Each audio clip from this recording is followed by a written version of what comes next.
Jersey City's own Joe Budden had a beef with his Def Jam label mate Jay-Z, who at this point had become one of the biggest rappers and went on to become the president of the label. Joe was an up-and-coming rapper while Jay had already released 7 albums at this point and was about to retire from rap. If you call not dropping an album for 3 years retiring. I guess if you go from releasing an album every year, then yeah, it's a bit different. This beef goes back to 2003 when Joe released the hit single Pump It Up, which has gotten him called a one-hit wonder by many. This beef between the two started with an attempt at getting Jay-Z to do a verse for a remix to Pump It Up.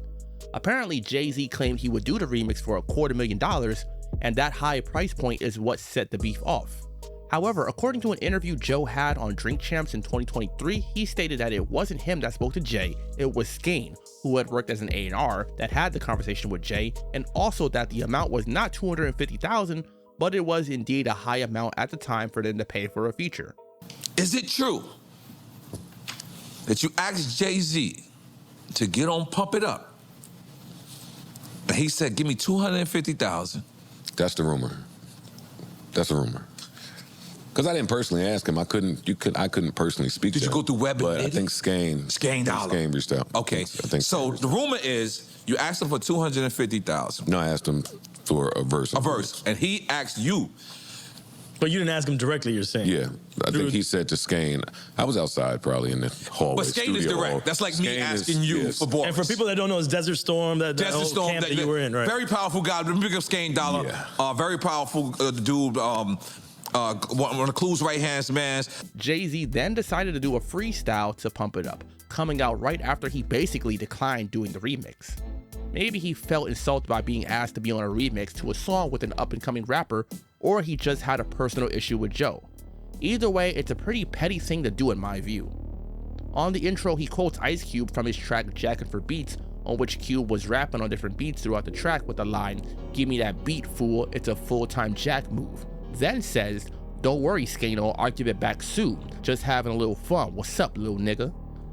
That likely being a reference to the fact that Skane had asked him to be on the remix and referring to Joe as the little nigga in question. On the freestyle, he has some lines which seem to be subliminal shots aimed at Joe.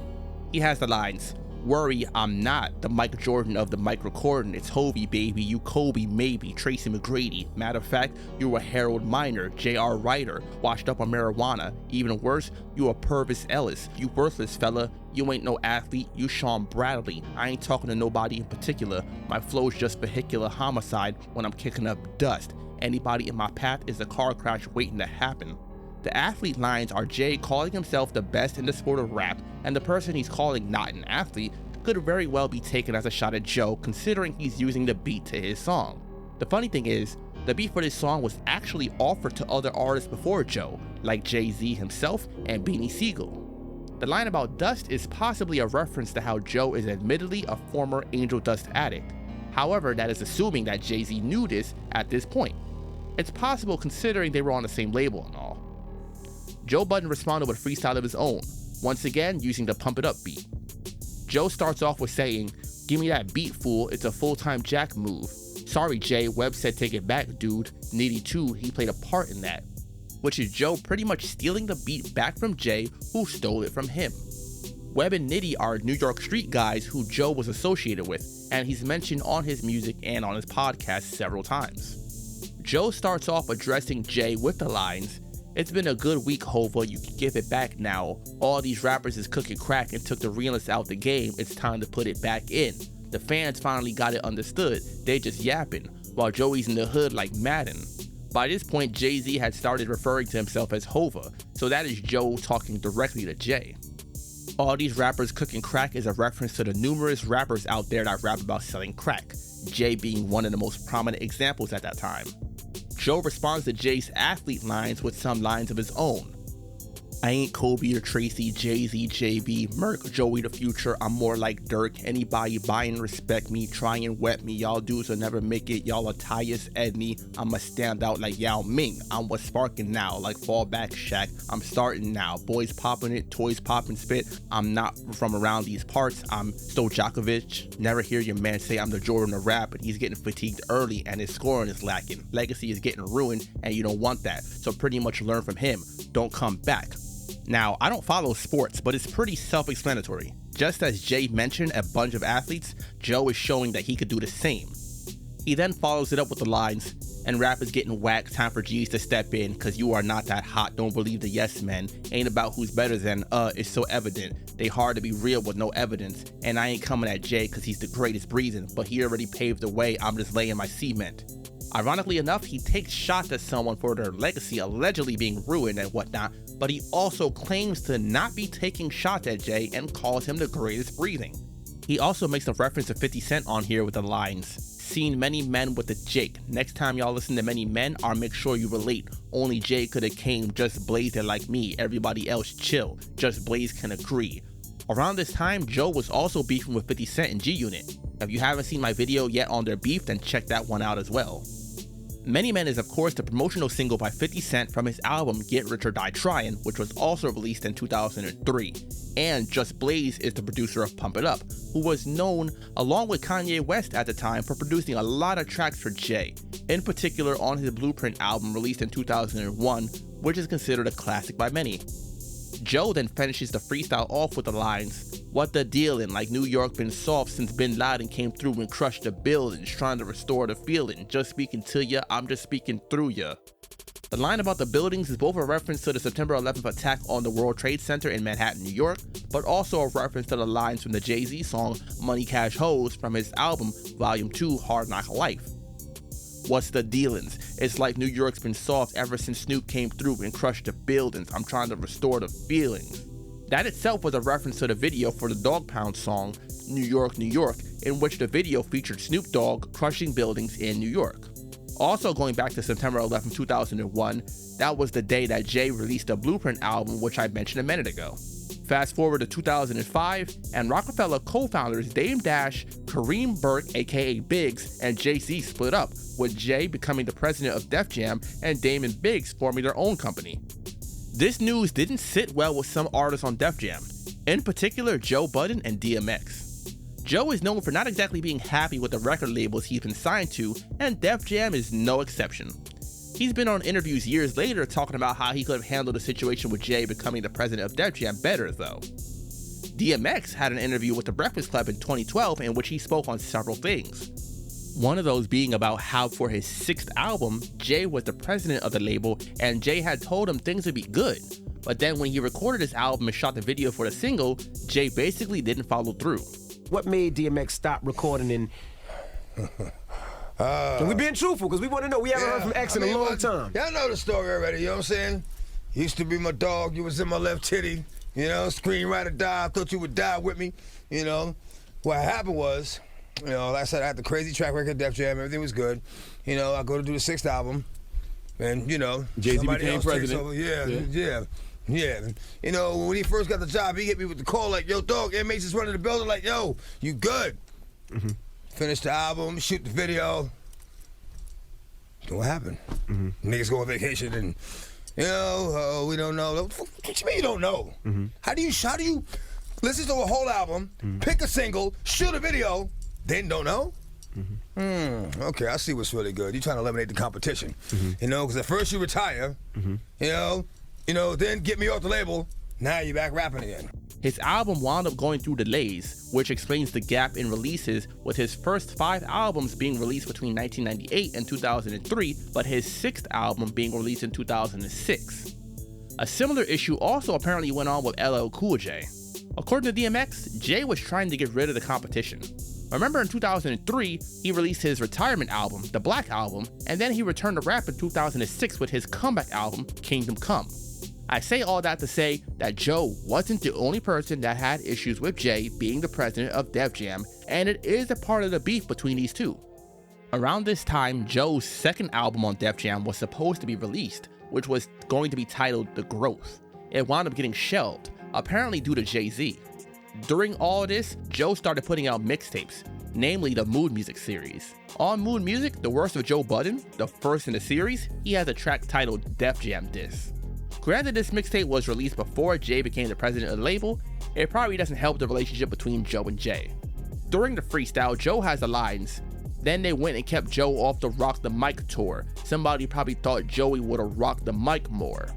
Considering Rock the Mic is a song by State Property members Beanie Siegel and Freeway, who were known for being signed to Rockefeller, a label, as I said, Jay is the co-founder of, it would appear to be a shot at Jay and perhaps the label as a whole.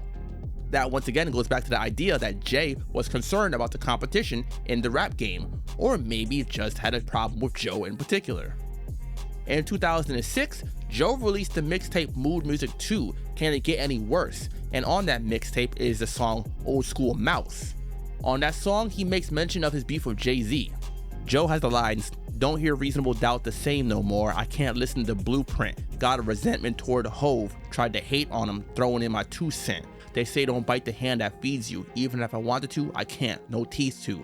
Don't get me wrong, still I love Clue and Hove, but they both rich, so what I gotta do with Joe?"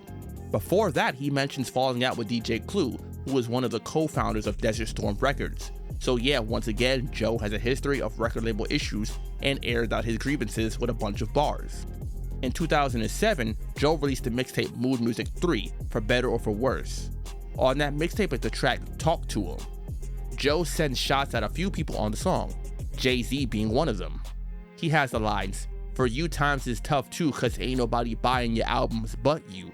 From the sounds of everything I hear, you lost it. Still rap but your ears exhausted. Fuck your bunch of money, put your ego to the side, and maybe it's time to study your understudy." Essentially, screw Jay-Z being rich. He's still rapping, but he's not as good as he used to, according to Joe at least. I'm sure there's other people out there that felt the same way though. Then he finishes the verse with the lines, "I mean, are we hustling or are we grown up? Every time I hear you, you changing your tone up. When a new generation think about Jordan, all they remember is when Iverson crossed him. Take off the blazer, loosen up the tie, nigga fell in love and Superman died. Better learn to cover your ears when the toys pop. I hate your last single, Boys Rock. Can we hear some new niggas or promise? The new generation won't forget you, we promise. We'll always pay homage, but let's get one thing understood, son. Every encore ain't a good one." Once again, another bar about athletes with the Jordan and Iverson lines. Basically, Joe compares Jordan and Iverson to Jay and himself. Also, there's a shot at Jay having switched up his style with the whole blazer and loosening up the tie line. Basically, Jay is a businessman now rather than a rapper. Then the encore line is a reference to the song Encore from the Black Album, which was supposed to be his retirement album as I mentioned earlier. The new single line is a reference to the Jay-Z song Rock Boys from the American Gangster album released in 2007. I didn't get to him till all the way at the end. For you times is rough too, cause ain't nobody buying your albums but you. Ain't nobody buying your albums but you. From everything I hear, you lost it. Still rap, alright, but your ears exhausted. Fuck your bunch of money. Let's put your ego to the side. Maybe it's time to study your understudy. I mean, are we hustling or are we grown up? Every time I hear you changing your tone up. When the new generation think about Jordan, all they remember is when Iverson crossed them. Let's take off the blazer, loosen up the tie. Nigga fell in love and Superman died. Better learn to cover your ears when them toys pop. I hate your last single. Only a few of your boys rock. Can we hear some new niggas with promise? The new generation won't forget you, we promise. We'll always pay homage, but let's get one thing understood, son. Every encore ain't a good one. It's not bad. I'm saying so. But I mean, even that, like, of course it will say that I'm coming at him. But I mean, honestly, I don't have the accolades or the accomplishments to be able to come at Jay. What I was doing was more so expressing myself. You just get frustrated. Also on the mixtape is the track Roll Call. On that track, Joe again makes a mention of the Def Jam situation and Jay-Z. On the first verse, Joe has the lines, "See niggas trying to block the road rather than my label drop the growth. They should drop us both. See, I could scream Def Jam and what they used to be, but that ain't for me to say, that's for you to see. If not Method Man or Redman, Ghostface, Young Guns, need I say Freeway, the proof is me. Still don't believe me? Then where's Petey Petey? They ain't really giving a fuck unless you Jeezy. That's what my mind say. Just know if you ain't the president or Kanye, you won't see the time of day." In other words, only the biggest artists on the label are getting priority, according to Joe. As I said earlier, The Growth was supposed to be Joe's second album on Def Jam, but it got shelved. It's often said that when a fellow artist is in charge of the record label, they're going to be putting their own career ahead of others. This would appear to be one of those times. So personally, I can't say I blame him for feeling the way he did. At least he put it on wax and gave us music to listen to. In August 2009, the group Slaughterhouse, which Joe was a member of, released their self-titled debut album. If you don't know, the other members of the group are Royce da 5'9", Crooked I, and Joell Ortiz, or were rather, as the group has since been dissolved. On that album is the track Microphone. Joe has my favorite verse on it, by the way. Joe on his verse takes yet another subliminal shot at Jay. He has the lines, "Too many dogs, not enough barking yet. Too many blueprints, not enough architects." This would be yet another reference to Jay-Z's Blueprint album series. At that point, Jay had Blueprint 1, 2, and 2.1, and 3 was due to be released soon. Speaking of which, Blueprint 3 was released in September 2009, and it features the song Reminder. It's one of my favorite songs from the album, and on the track he sends a shot at Joe. On the third verse, he has the lines, "Throwbacks, I threw 'em back. Remember those? Button-ups, Young Hove, tell them Ordinary Joe's button up." This was a shot at Joe, of course, calling him ordinary. Simple enough, and it very well might be a response to the previous Joe's line about blueprints. Joe responded to this line on the track Keep On in January 2010. He finishes his second verse with the lines, "And not to let off a shot, but I'm better than hot. They don't need a reminder if they never forgot." A quick response to Jay's Reminder track. Then in August 2011, Jay-Z and Kanye released the album Watch the Throne. Shortly afterwards, for the BET Hip Hop Awards in October 2011, Shady Records had a cypher featuring Yellow Wolf, Slaughterhouse, and Eminem. On Joe's verse, he has the lines, "Don't blame y'all for being trash, fans are copping it, the radio's the crime scene, the masses are the hostages. In my youth, I'd throw shots, the foul was dodging it. I'm grown, I ain't watching the throne, I'm sabotaging it." A subliminal shot aimed at Jay-Z and a stray shot aimed at Kanye. Unlike other beefs the two have been involved in, like Joe's beef with G-Unit or Jay's beef with Nas, this one didn't have as much of a direct back and forth. Like I said, Jay only had a few subliminal shots at Joe over the years, while Joe was the main one sending shots at Jay and Def Jam as a whole. Joe, however, would speak on his relationship with Jay-Z on multiple interviews, as well as his podcast, initially titled Our Name This Podcast Later, which has since been changed to the Joe Budden Podcast. For example, on one episode of his podcast, he talked about how he had multiple conversations with one of the co-hosts, Mal, who was a younger brother of Biggs, about getting Jay to have a conversation with Joe about Joe's grievances on the beef. They talked about how they ran into Jay at Duce Palooza one year, and before he could even finish what he was saying, Jay simply responded with, "So what?" Possibly a way of dismissing Joe's feelings on the matter because he didn't consider it a big deal, as rappers jump on other people's beats all the time, or possibly because it had been over a decade since the incident had occurred. Either way though, the beef between the two has since been squashed, as Joe has retired from rapping and is focused on his podcast, and Jay has not put out an album of his own in some years now as well. Joe has mentioned Jay on his podcast, but it's not in a rap beef sense anymore, and more of what a typical podcaster would do, as in reporting on the news and the like.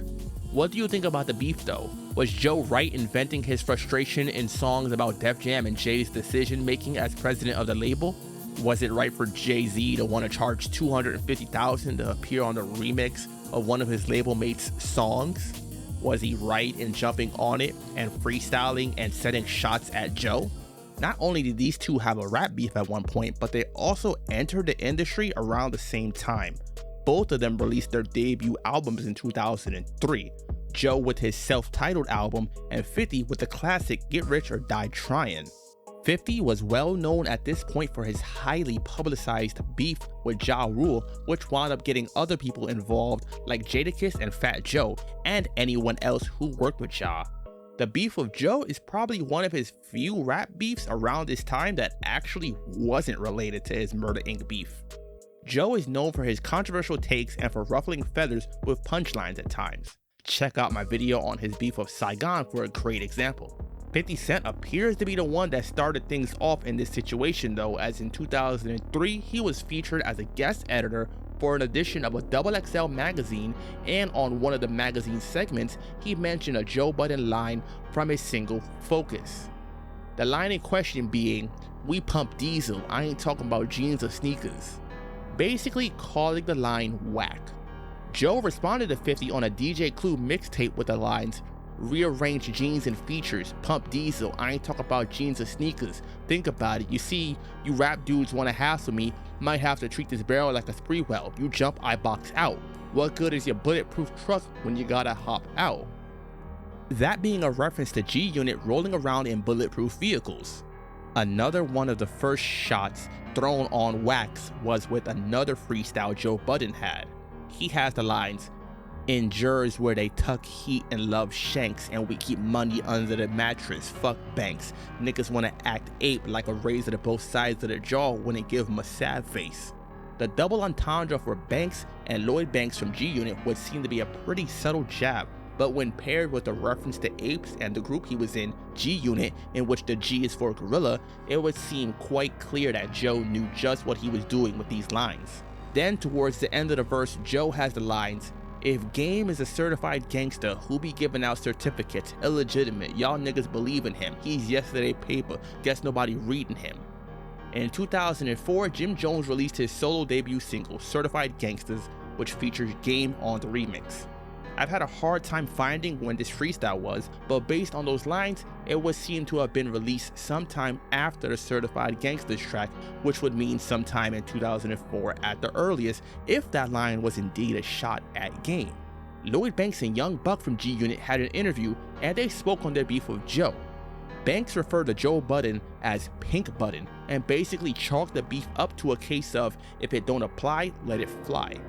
Basically, Banks said that Joe was replying to things that they said that had nothing to do with him. Like for example, 50 saying he's the king of New York. Whoever feels that they are is going to feel dissed. As far as Pink Buttons, he's Pink Button. He's trying to take your job, man. Wow. He done gave it up. He threw it in the ropes. Wow. Man. Well, you know. Everybody's coming at Joe But that's old folks. Whoa. Well, you know. They taking shots at us. Who'd you that? They shooting blanks. Yo, where did that come from? Like, how did that even get started? That came from imaginary disses. You know, when you're number one, whoever your contender feels, or whoever feels they get your contender, feels the number one, they're gonna feel like you're talking about them. Yeah. To the point where, you know, if 50 says, "I'm the king of New York," whoever feels like they're the king of New York also is gonna feel like that was a diss, a subliminal diss. Yeah. You know, when I say something like, "I'm number one on the mixtape," you don't apply. You're like, you're not even in the rankings, so why would you feel like I was dissing you or feel like 50 was dissing you? Like, you're the last thing on our mind. I get what he's trying to say. In 2003, G-Unit released the mixtape No Peace Talks, G-Unit Radio Part 4, which features the track Motherfucking Star by Lloyd Banks. On this track, Banks uses the beat from the Tupac track Runnin' featuring Biggie from the Tupac Resurrection soundtrack album. On the song, Banks has the lines, "And it ain't hard to tell you flopped on your last tune, cause your dressing room is the size of my bathroom. If I'm at the dealer, I ain't browsing, I'm buying. These rappers can't spend 100,000, they lying. Damn near sold 100,000, you crying. I tell you what, here's a tech, shoot yourself in the neck." Of course, at this time, the biggest beef they were in was against Ja Rule and Murder Inc., so you could say that this was also a diss to Ja Rule.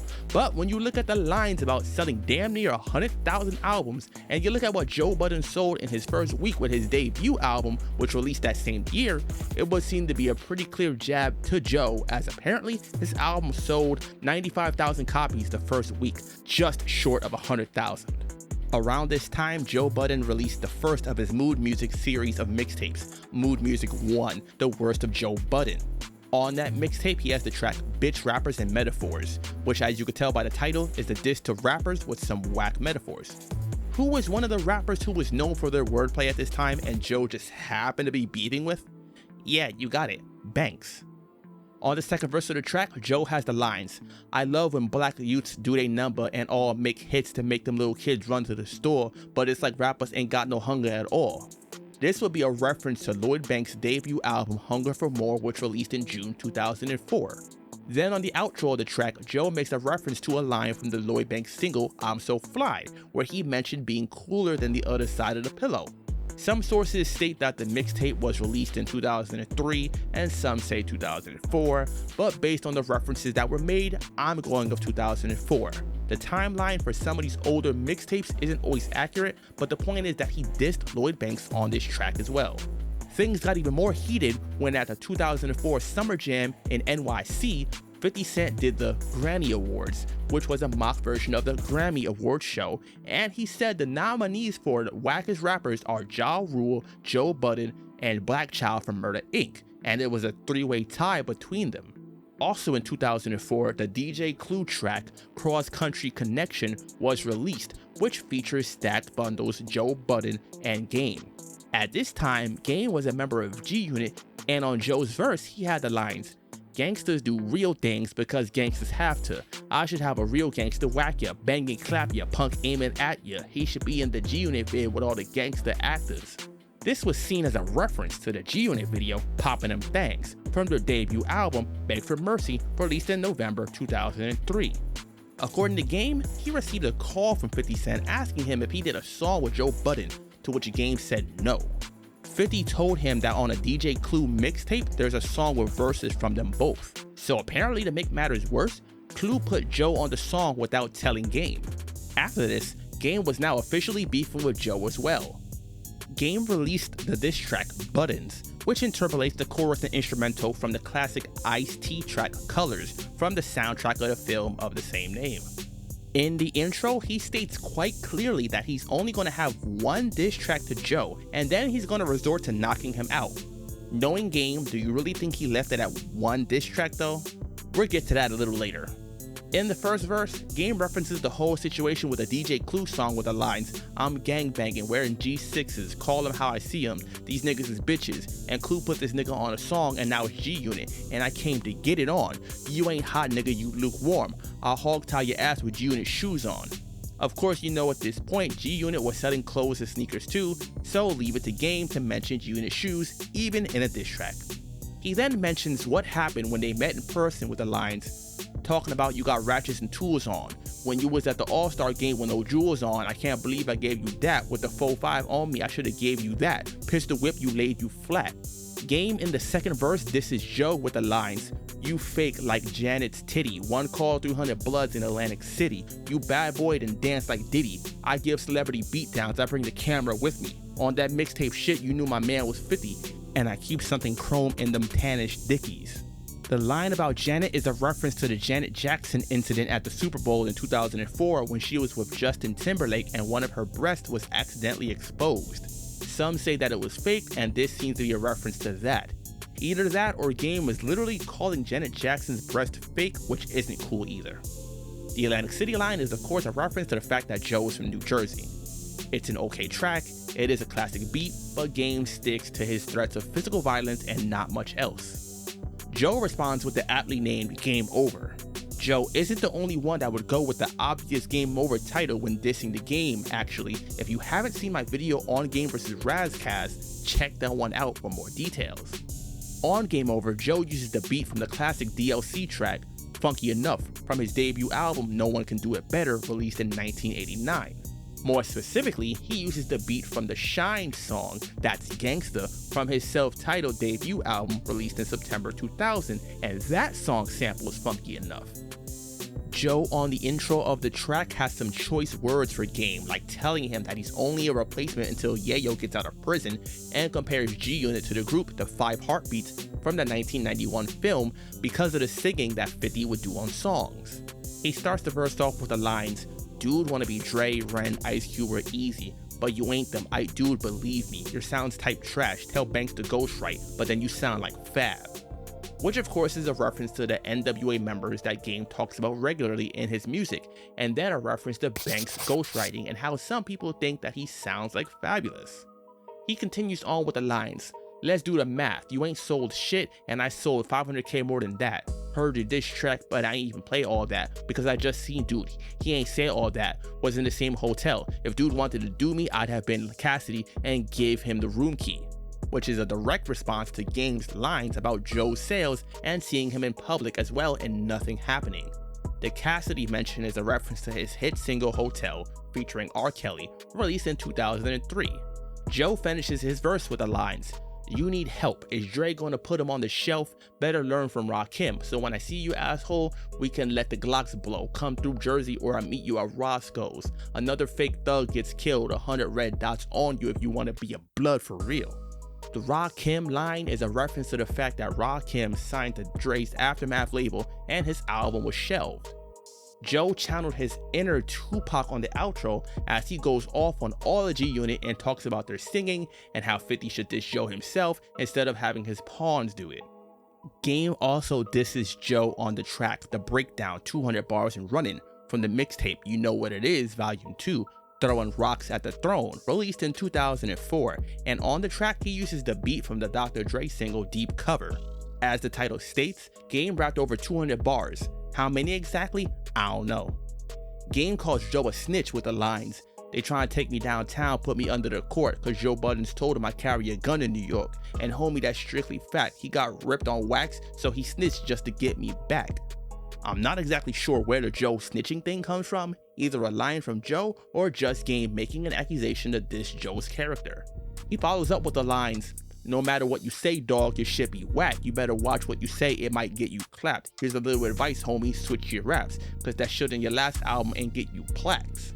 Which is a shot at Joe for his debut album at the time not going gold or platinum yet. Game goes on throughout the track to send shots at others as well, like Bang'em Smurf, a former associate of 50 Cent, who at this point was also beefing with 50. Game also made a reference to Joe on a freestyle to the Biggie song Unbelievable, which is also from the same mixtape. On the second verse, he again disses Bang'em Smurf, and he ends the verse with the lines, "You better ask Joe Buddens if I hold my gun. I got 99 problems and a Smurf ain't one." Once again, making a reference to Joe Budden mentioning that Game has a gun. Once again, the Game had a lot of threats and whatnot, but not too much outside of that it seems. Joe dissed G-Unit again on the track Big Shot. On the first verse, he claims 50 uses steroids and says he's not as tough as he says he is in his rhymes, as well as mentioning the original 50 Cent, who 50 got his rap name from, with the lines, yeah, it's your boy, listen to him. I think maybe the steroids is finally getting to him. Or maybe it's people believing all the hard raps. Or maybe it's a tank top with the bra straps. Maybe he's really believing he's a heathen, like dude he stole his name from. Dude ain't the same none. Nothing's hard body about him. He's like pudding. For those that don't know, 50 Cent got his name from Brooklyn stick-up kid Kelvin Martin, aka 50 Cent. He goes on to diss 50 for going to boot camp instead of doing his jail time when he got arrested for drugs back in the 90s, and claims that Yayo stayed in PC or protective custody when he was in jail with the lines, "I get you off for a clip, no friends involved." Or we could take it one further, get Queens involved, where they know he went to jail, never over a banger, he went to boot camp, not in pop with the gangsters, sorta like Yayo, he stayed in PC. He finishes the first verse with the lines, "Punched Banks in the face and he's still with him. No worry about me putting clips in the 40 to pistol whip Lloyd when 50 will do it for me." Which I'm not sure is true or just a claim Joe made to make them look bad as a group. He also made a reference to 50 punching Lloyd Banks as well as punching DJ Who Kid in an interview he had around this time, so hey, who knows? Who Kid? Same dude let 50 Cent punch his mouth off and body slam him all around the Summer Jam stage. Joe Budden, tell me something now. What Who Kid is putting on.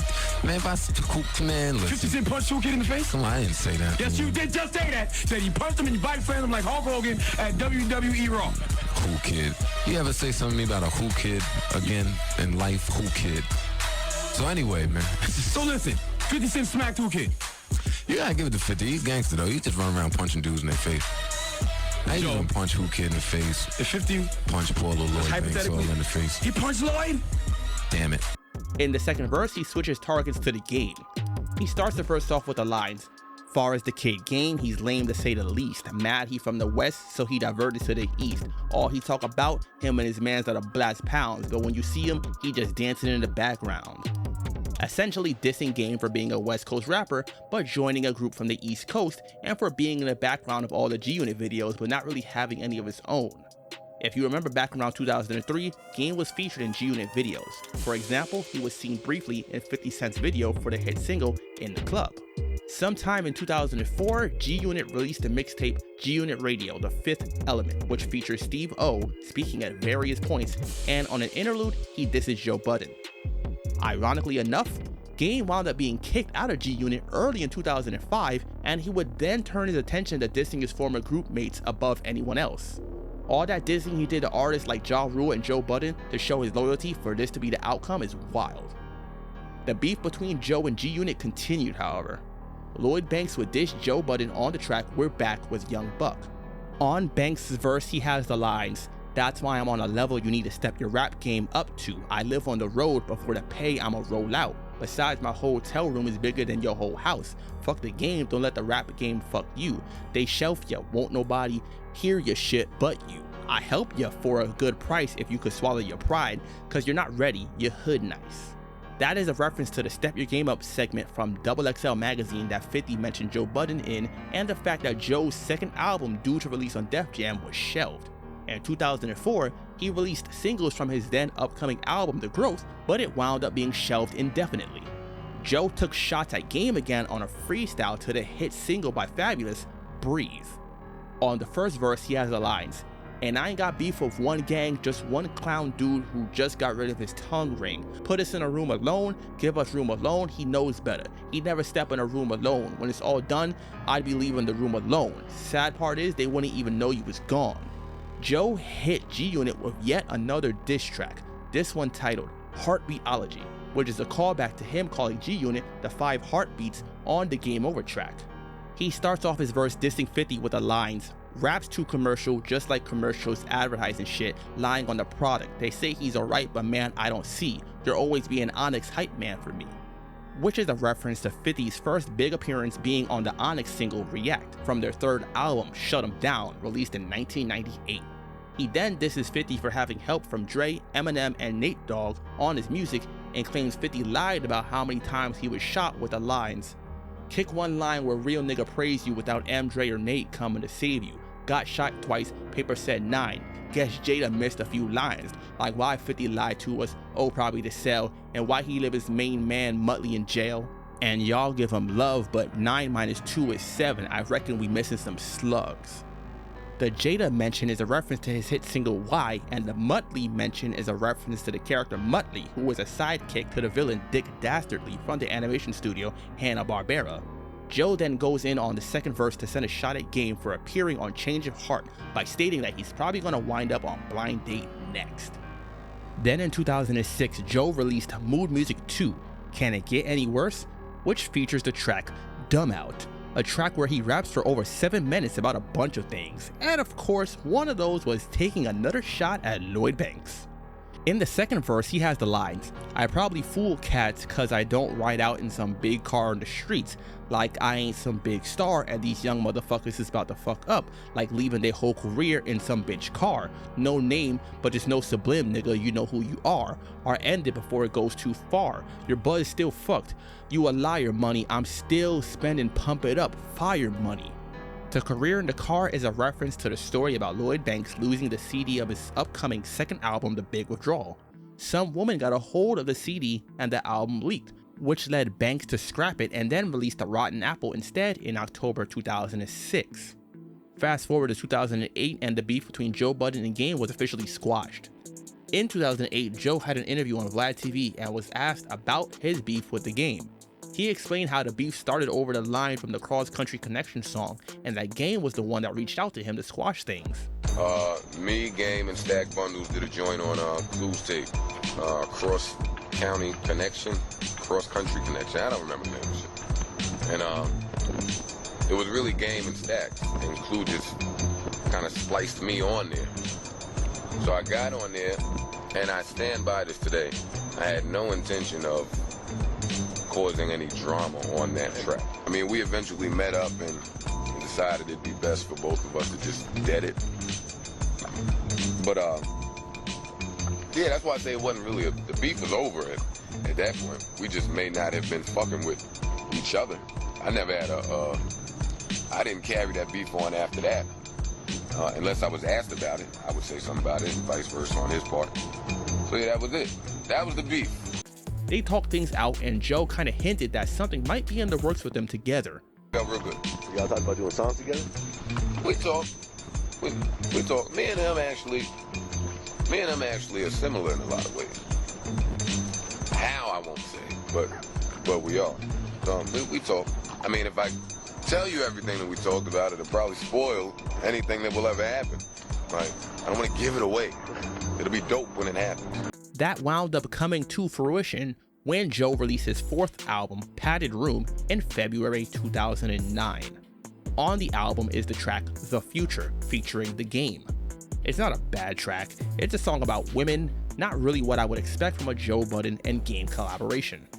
So yeah, the beef between Joe and Game was officially squashed. The situation between Joe and G-Unit, however, was still not resolved despite things being a bit calmed down publicly. Lloyd Banks and Joe Budden wound up collaborating on the track Remember the Titans, also featuring Fabulous and Royce da 5'9" from Joe's mixtape Mood Music 4, A Turn for the Worst, released in October 2010. Then again, they had a song together on Lloyd Banks' mixtape All or Nothing Volume 2, Nib It Up, released in September 2016 on the track Transitions. To me, it's one of the best tracks on the mixtape, and it seems quite fitting that Joe ends his verse with the lines, "Some think too small, they can't vision it, don't even bother hitting my line, I'm transitioning." As after this was released, he released his album Rage and the Machine and retired from rap. So clearly by this point, the beef between Joe and Banks was squashed too. Joe and 50 still had slight tension at least, but they didn't have anything else really to say on wax about one another, as like Joe said, 50 was sending G-Unit to diss him. Sometime in 2009, however, after Joe Budden and Tahiri had broken up, she was spotted with 50 Cent on multiple occasions.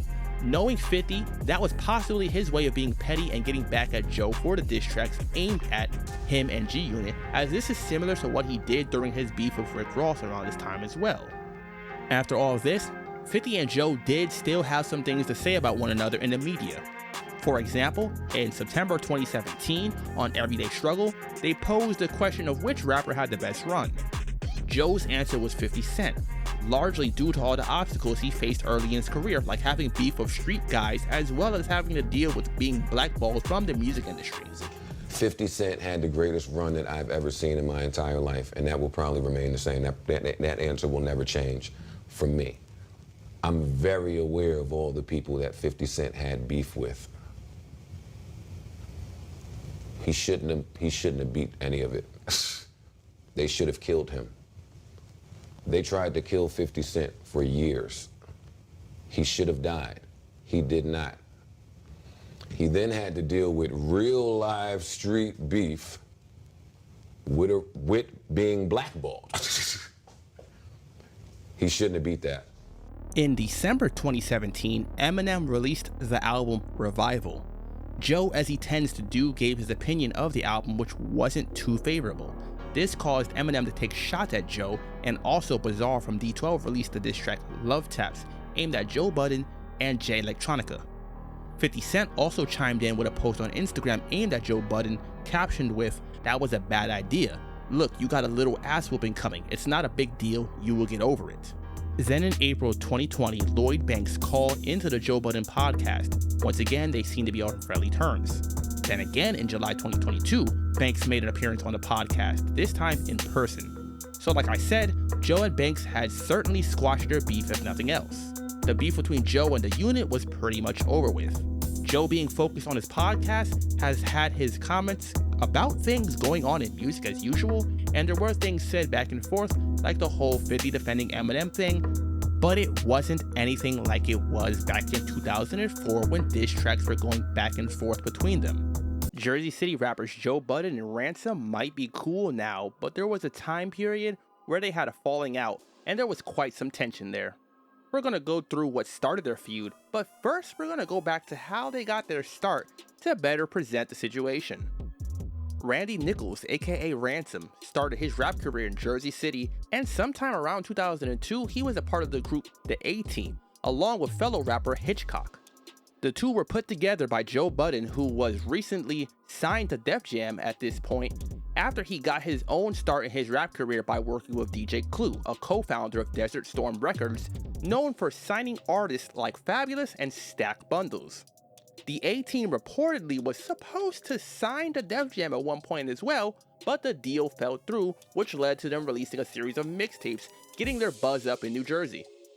After Joe dropped his hit single, Pump It Up, on Def Jam and started getting an even bigger buzz, He apparently switched up on the A-Team, however, and you could say this is where some sign of tension was felt, maybe. The A-Team broke up sometime around 2006 and went their separate ways, which Ransom mentioned in a track in which he was expressing his feelings on the situation, like how Hitchcock essentially gave up on rap and got a regular job. Around this time, Joe released the mixtape Mood Music 3. On that mixtape is the track Family Reunion, featuring Fabulous, Ransom, and Hitchcock. If you look online, you can see for yourself that they aren't named as the A-Team, seemingly confirmed that they are no longer together. This is where the beef would start between Ransom and Joe, as apparently, Joe put a verse from Ransom and Hitchcock on the song without each other's permission. Basically some false marketing, considering the track is called Family Reunion, implying that they're back together again. Then Ransom put out the track Kid Brother, aimed at Joe Budden. On the track, Ransom uses the beat from the Ye track Big Brother from his Graduation album released in September 2007. On Ye's track, he's talking about his relationship with Jay-Z, who is the big brother in that instance. On Ransom's track, he refers to Joe Budden as his kid brother instead of big brother as Ye did with Jay, and like Ye did, talks about his relationship with Joe Budden and the situation with the A-Team. He talks about how Joe basically abandoned him, and Hitch, with the lines, "Got a tiny buzz, so now the street's starting to say things, so Joe says fuck it, let's start up this A-Team. Wow, that should be start of some great things till Pump It Up came out and he started to make cream. Damn, I'm thinking he's starting up fake dreams, so I'ma cut the grass cause I know what a snake needs. 3 solo artists, now 2 solo artists. He left us together, let's see who goes hardest." As I said earlier, they were supposed to be doing it together apparently, but according to Ransom at least, Joe left him hanging, hence a level of tension. This is a pretty common feeling when one person out of a group achieves a certain level of success and the others feel left out. Ransom then claims that he saved Joe's life with the lines, "Come on Joe, you don't want to beef with your boy, cause I remember when you used to sleep on my floor and your own crew tried to come creep through the door. Who the one who talked them out of putting heat to your jaw? Man, I should've listened to them, they was keeping it raw. They told me you was just a snake and deceiving us all. And I might not even the score, but I bet you I'll be leaving with more." Joe then put out the track Heart of the City, in which he uses the beat from the Jay-Z track of the same name from his Blueprint album. On the intro, Joe states that there isn't beef and it's just family stuff, as well as refutes Ransom's lines about saving his life. He claims that Ransom is basically just looking for attention by dissing Joe with the lines, "Listen, I mean this is how you know a nigga looking for glory. Got my phone number, any problems could've called me. Heard the big brother shit, honestly it bored me." He then goes on to tell his side of the story about how the whole A-Team situation started with lines like, "I met you in Hitch, had a couple of dope punchlines. Y'all was from the hood, ain't want them to be unsigned. Said I'd intervene long as niggas stayed faithful. And the envy's clues big mics when it play you. They said y'all was garbage, I said y'all was hotness. Did a whole tape with y'all and Nelly Nell dropped it." He continues on telling the story and then makes a reference to Ransom's problems with Hitch and essentially tells Ransom to think bigger than their beef rather than getting angry at him for putting Hitchcock and him on Family Reunion with the lines, "I only put y'all together to make history. Feelings to the side, we're doing a track together. We still alive, dog. Let's do it for Stack together. You see, I could care less about your beef with Hitch. I care about our well-being, features, hits. So I tell you like I told your manager, kid, just being real, hoping you can handle the shit." He continues on to give Ransom advice like to stop rapping about selling drugs and shooting and basically change his subject matter if he wants to be more successful. He then ends the track with the lines, "Look, instead of wasting energy on some next shit, lock in the studio, nigga, and make a record. Do something constructive. Start your career. I'll meet you at the top and we could argue there." Once again, trying to give him what could be seen as constructive criticism in a way. In an interview after these diss tracks were released, he stated that this track isn't a diss to Ransom and it's more him trying to give Ransom advice about what to do, and that statement seems to hold some truth to it based on the lyrics throughout the track. I don't care if it's been a while since, nationally you've heard me. Right. I get busy. Right. So if you're gonna come at me, you gotta make it worth your while. Mm-hmm. It's like if you go to kill somebody, you gotta make sure they're dead. Pretty much. You can't leave him alive. So he sent some shots at me, and I still didn't, send shots at him. I more so put a message in a song saying, listen, this is what you can do to further your career. Learn from my mistakes and do some positive things and get money and get you and your family and your daughter out the hood. Right. And that's it. And he sent another shot at me. Right. After this track, Ransom responded with the track Die Tonight, which uses the beat from the 50 Cent song I'm Supposed to Die Tonight from the Massacre album released in 2005.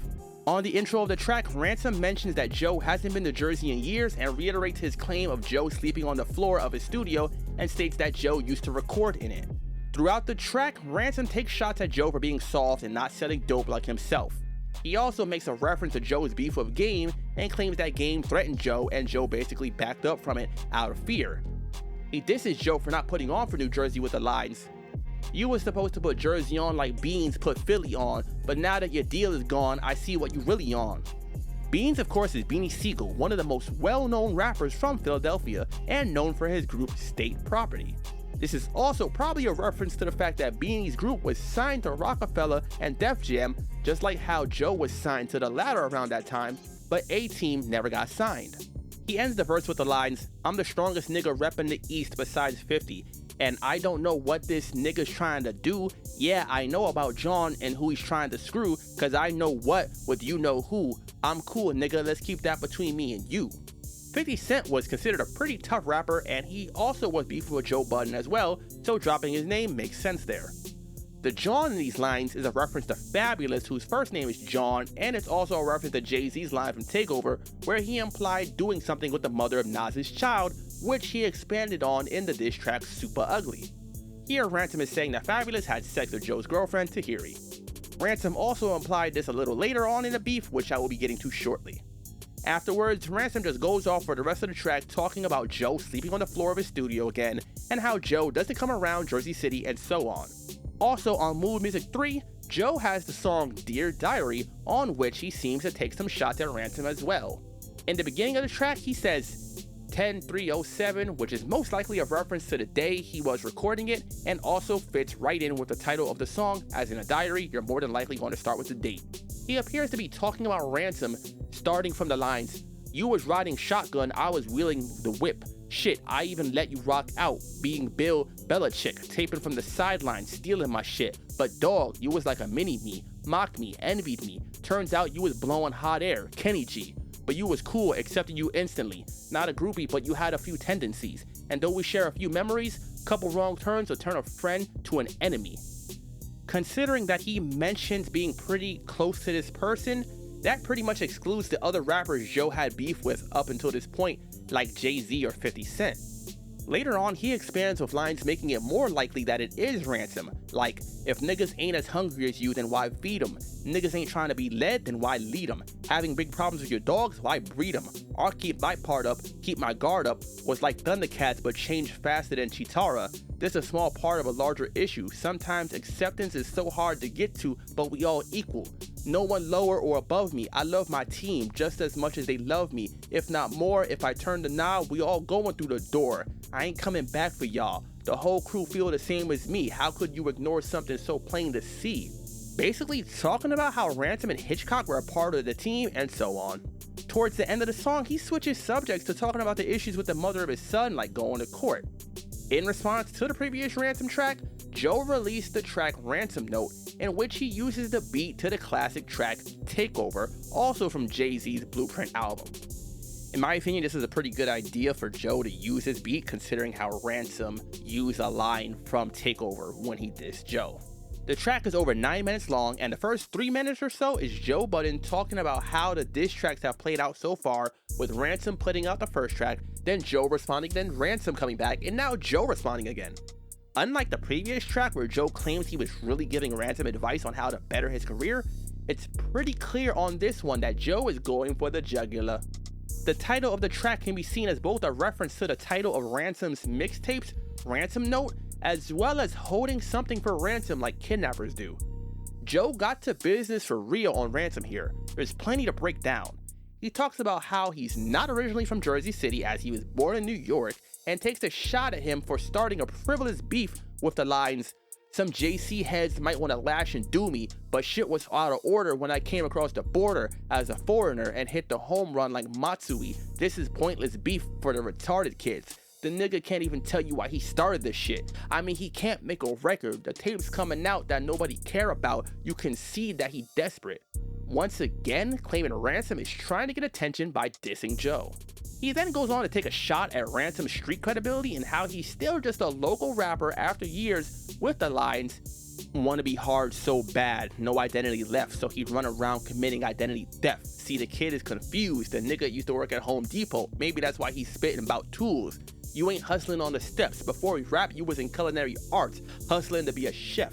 Come on, stop lying, Rand. You never been good with weight, you good with frying pans. You're not grimy, you dirty. How long you think you gon' rep Jersey? You not 25, you 30.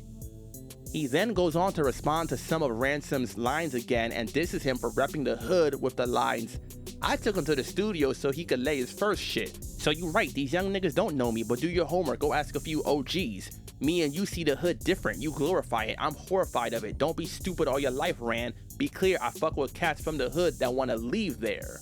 Basically, Ransom telling Joe he isn't in JC anymore isn't a diss, as wanting to leave the hood is what you should be aspiring to do, not stay there. He also refutes Ransom's lines about Joe being scared of game by claiming that Ransom is actually the one that was scared to get involved on Joe's behalf and left Joe alone to deal with it. He ends the song still rapping while it fades out, implying that he has more bars to go at Ransom, which ties back into the intro where he called out Ransom for just talking for a while at the end of his diss track instead of rapping. Out of the diss tracks involved in this situation, this is probably the best one to me. Unlike the previous one Joe had, he went harder at Ransom, and he also used a classic diss track beat, which of course just helps. Ransom then releases another diss track aimed at Joe. On the track, Ransom raps over the beat to the song G-Joint by Styles P from his second album, Time Is Money, released in 2006. On the track, Ransom calls Joe gay and bisexual and responds to some of the bars from Joe's diss tracks. After his verse, he talks over the beat for like the next 4 minutes, calling Joe gay repeatedly.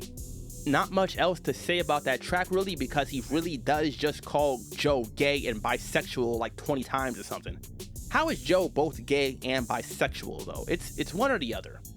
The beef seemed to quiet down for a little bit now, but shots were being thrown around on YouTube. On Joe's YouTube channel, he posted a video of him in the barbershop talking to Fabulous while Fab was getting a haircut. He asked Fab about his upcoming album and asked if there's going to be a track including the whole family, despite the fact that Joe doesn't mess with Ransom anymore. I want to say March. Your next album is coming out in March. Yeah. All right. Is it gonna be a family? What's the name of the joint? The family joint with everybody on it, even though I don't fuck with Rand. Okay. Say no, man. Nah, I really would like to space it out. The beef escalated to physical violence shortly after this, as Joe posted a video on his YouTube channel where he was talking to a friend about being compared to Papoose and Ransom. Joe asked his friend if Ransom is the best rapper in JC, to which he replied yes, but clarified that Ransom is the best rapper and Joe is the best MC, citing a difference between the two. Then Joe went on to say that Ransom is a Toyota and he's a Lambo, clearly sending a shot at him. Is Ransom the best rapper in Jersey City? Yes. Okay. I'm talking about the best rapper. You're the best MC. Well, no, I'm not even from here anymore. I moved as soon as I got money. Well, you was. you was the best MC. You're the best MC. There's a difference. He's a rapper. You're an MC. Ransom is a Toyota, and I am like a fucking Marcia fucking Lago. He's like the cheeseburger with no pickles, ketchup, lettuce, tomatoes, and nothing. And I'm like the fucking, what's the biggest, bestest, the $7 Wendy's burger with the fucking bacon and everything. This led to Ransom having an interview with DJ Vlad about the situation, in which he said several things about Joe, like calling him gay, nobody rocks with him in Jersey City, threatens to beat him up, and says that Fabulous had sex with Tahiri, among other things. In response to this, Joe gathered up a group of people and went to Ransom's block to look for him, and a confrontation occurred. The way the situation played out differs based on who you ask, apparently. On Joe's YouTube channel, he posted a video, this being the famous Applebee's video where he talked about what allegedly happened with Ransom. According to Joe, they found Ransom on his block outside, beat him up, then Ransom ran upstairs to his place and came back outside with his gun and started shooting in the air. He also claims to have recorded the altercation. Ransom so happens to be outside. The nigga's outside, just standing. Nigga looked to his left, nigga seen fucking Joe Budden. Last nigga he thought he would see. Last nigga he thought he would see on his block right after Christmas. Soon as the gifts is up. Ho, ho, ho, motherfucker. Niggas is on his ass. Ho, ho, ho. And we And ain't had red suits on. And we come with armor.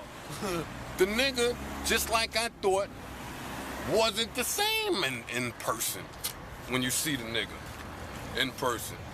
So when niggas duff him out, we didn't go there for that. Duff him out, real quick. He run upstairs, you come back down, start shooting in the sky. Outside of the Joe Budden podcast videos, this video is one of the most viewed videos on Joe's channel. Then the very next day, a video was posted on Vlad TV's YouTube channel of Ransom and his crew walking around the neighborhood looking for Joe and the people from the previous altercation. They knock on the door of one of Joe's friends, apparently the brother of Buck, one of the people that was allegedly with Joe that day. One of the men with Ransom winds up smacking Joe's friend, and then the video cuts to Ransom talking about Joe and offering to fight him and talking about smacking his friend because of what Joe did. More talking continues, like Ransom calling Joe a snitch for saying that he shot in the sky. They also tell Joe that if he really has footage of the situation, then to just put it out. This video is also the start of the beef between Joe Budden and DJ Vlad, as Joe has basically stated that Vlad has profited off of perpetuating the beef between the two and has gone on to make a habit of these kind of things. This video also essentially was the start of Vlad TV, as it became quite popular because of the whole beef, and it's among one of the oldest videos on the YouTube channel. Some people in the comment section of the video claim that Ransom didn't look too comfortable after Joe's friend was smacked, and Ransom confirmed this years later on an episode of Math Hoffa's My Expert Opinion, when Math had brought it to his attention about how he appeared in the video. In that same interview, Ransom stated that it was the birth of Vlad TV, and it was his first viral video, as well as stating that it was Vlad holding the camera. Allegedly, after these incidents occurred, multiple people were shot. I can't find any sources besides people commenting on the situation online, but it's highly possible that this was true, as it's already confirmed by both Ransom and Joe themselves that guns were involved in their altercations. Also, Ransom did some time in prison shortly after this situation, which is something he's talked about in various interviews, so something definitely did go down. While you were incarcerated, did you at that time, I guess when you first were sentenced, were you blaming it on buttons? Oh hell yeah, he was doing push-ups like one button, two buttons. I was obsessed. You wanted to kill him at that point. I was obsessed. That's all I was. I was just like, yo, I got to get my hands on. What made you change, if you did change? Yeah, I changed. Yeah, hell yeah. Okay. Prison. That's what changed. Yeah. In response to the situations that occurred, Joe put out another video on his YouTube channel titled My Ransom Response. In the video, he apologizes to his fans for the beef that occurred between him and Ransom. By the way, this video is where the clip that plays during Saigon's diss track, Pushing Buttons, comes from. He speaks on the video of the man getting smacked and basically states that it doesn't make them tough and that it isn't worth it to keep the beef going over things like pride. He goes on to downplay Ransom essentially by saying that it's more worth it to Ransom because his career isn't at the point Joe's is, and says a few more things about the situation, like not wanting things to escalate to the point where someone could wind up dying and Ransom's daughter being raised without a father. The videos on Joe's and Vlad's channels were all posted in December, pretty much over the course of a week or so a lot happened in a short time. Sometime after this, Ransom had an interview with Freak Genius TV on which he was asked about the beef with Joe and how he has to go to court, and says that Joe snitched on him. Some months later, Tahiri had an interview on Vlad TV in which she was asked about the beef between Joe and Ransom.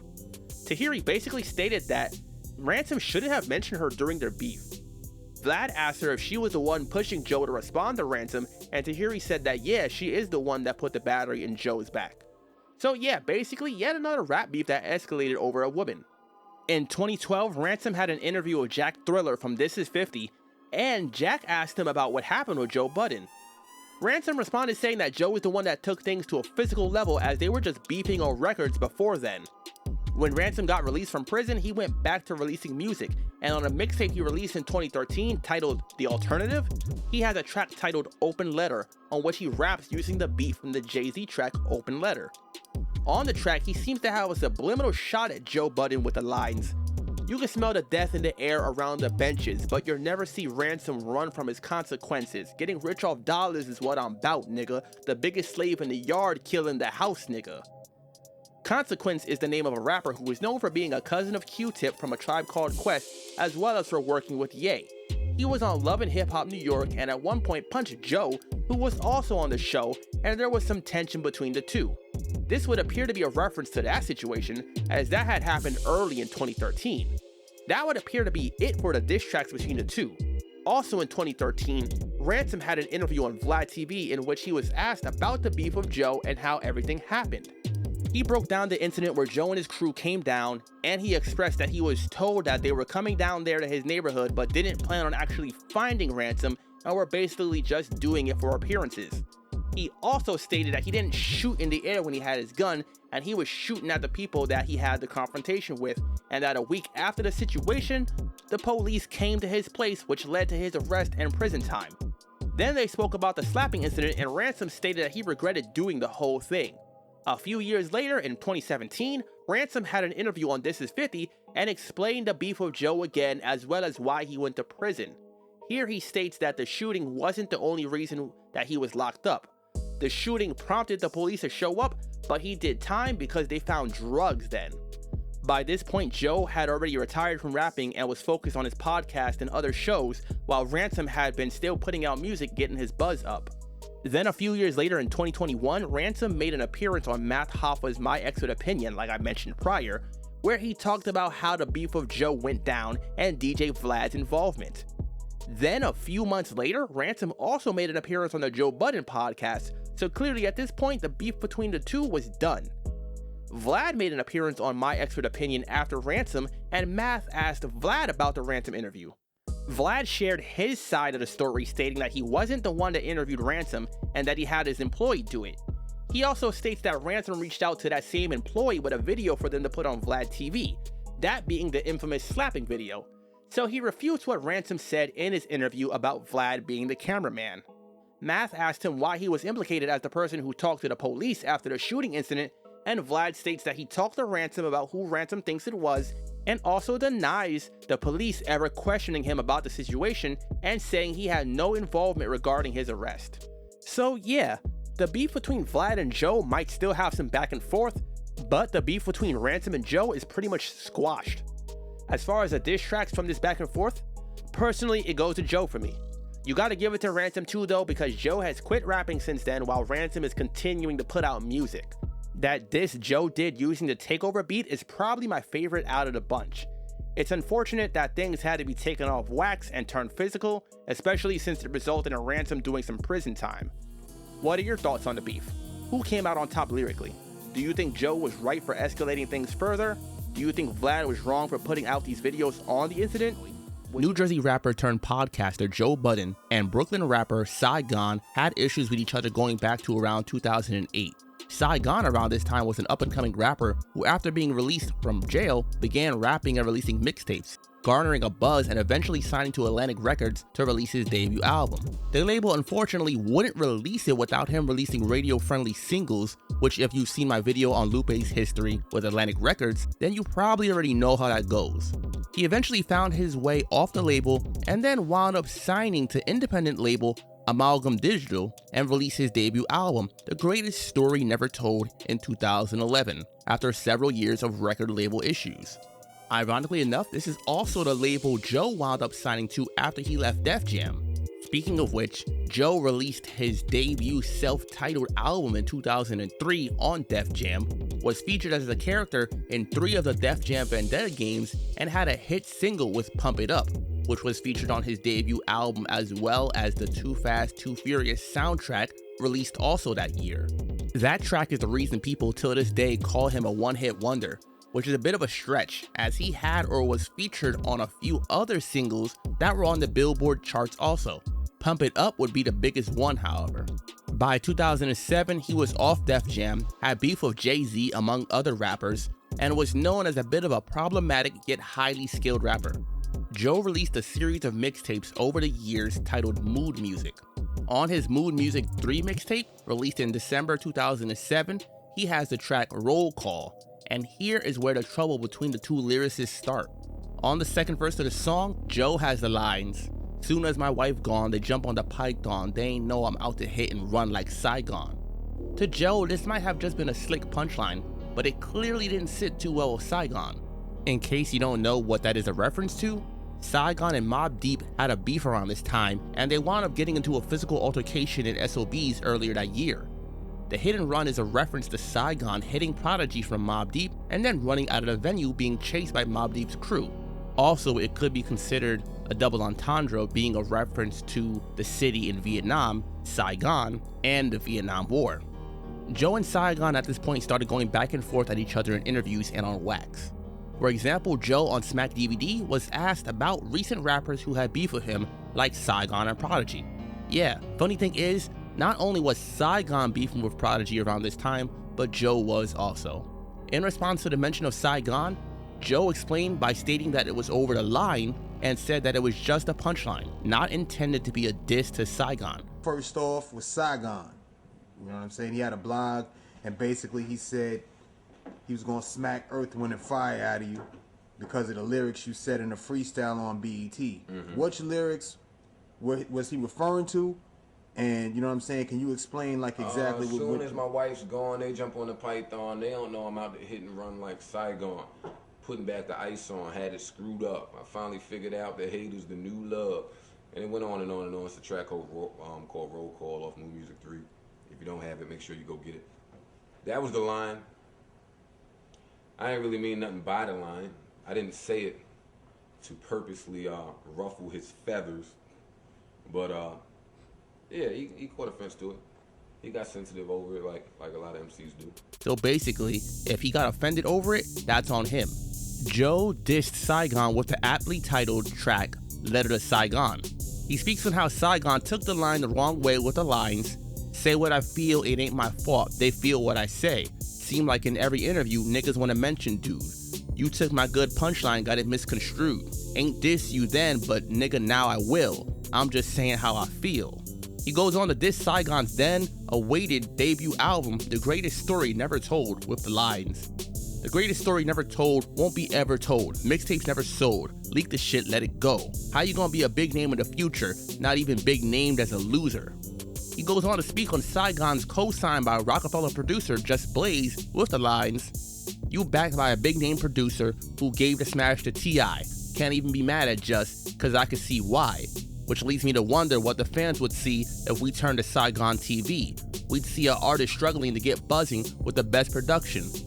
Just Blaze was known for producing a lot of tracks for artists like Jay-Z, Dipset, and State Property, as well as producing the Joe Budden singles Pump It Up and Fire from his debut album. The T.I. mention seems to be a reference to the fact that Just Blaze produced the hit single Live Your Life by T.I. featuring Rihanna that was on the Paper Trail album. Just Blaze also produced other songs for T.I. on albums prior to that. The Saigon TV line is likely a reference to Joe Budden's own YouTube channel, Joe Budden TV, which he started posting videos on back in 2007 and is now the home to his podcast aptly named The Joe Budden Podcast. Side note, Joe Budden is one of my brother's favorite rappers, and he's one of my favorite podcasters. I've watched his channel on and off for like a decade now at this point. Further in the track, Joe essentially calls out Saigon for some mixed signals in the messaging in his music and how he handles his personal relationships with the lines, "I see a nigga stay talking about the kids but wanted nothing to do with one when it was his. You would take her phone calls till she said it's yours. That's when they got crisscrossed. You started hitting ignore." In other words, a woman called Saigon saying her baby was his and he stopped speaking to her. So how can he really be for the children if he didn't want to be there for his own, allegedly? He ends the song quite nicely with the lines, "Let's get back to Sai. As far as SOBs, I'd have done the same thing and been proud. I wouldn't have cried. You jetted on tape, nigga. How you gonna lie? So if you're feeling like a sucker, then ask yourself why." He ends the diss track directly giving Saigon something to think about. Remember, the whole beef essentially started because Joe used Saigon's name in a punchline about the SOB's altercation. Here, Joe states that he would have done the same thing and been fine with it. However, Saigon instead got bothered by it and had something to say about Joe. Saigon responded with the track Underachiever. He starts off telling a rather comical story about meeting Joe Budden and how he had bad breath. He then responds to the lines Joe had about the Greatest Story Never Told album not dropping with the lines, "Oh yeah, you had a point there. My album didn't drop, but your album dropped and flopped, so suck a cock, Ock." Joe's debut album hadn't even reached gold certification, let alone platinum, so to some people, it would be considered a flop from an artist on a label like Def Jam. He continues with the lines, "Smart get smarter, dumb get dumber. How the hell did I end up beefing with One Hit Wonder? I tried to bait Fifth, attempted to bait Wayne. Now look, I end up trading shots with a straight lame." At this time, 50 Cent and Lil Wayne were two of the biggest rappers in the industry. He threatens to take the beef to a physical level and mentions Joe's beef with fellow rapper Ransom with the lines, "Whatever you're smoking better be hoping it's so potent you don't feel your fucking nose get broken. That's what has to happen. Joey thinks I am only rapping, not knowing I am going to slap him. Forget about Ransom, nigga. You come and see me, I'll lay your ass out right on Joe Budden TV."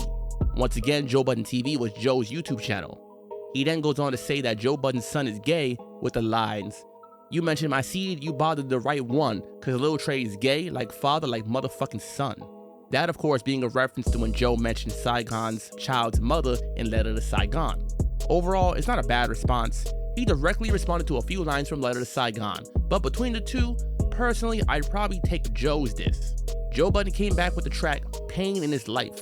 The title is a reference to the Saigon single Pain in My Life featuring Trey Songz from 2006, and it uses the beat from the track You, Me, Him, and Her featuring Jay-Z, Memphis Bleak, Beanie Siegel, and Emil from the Dynasty Rock La Familia album released in October 2000.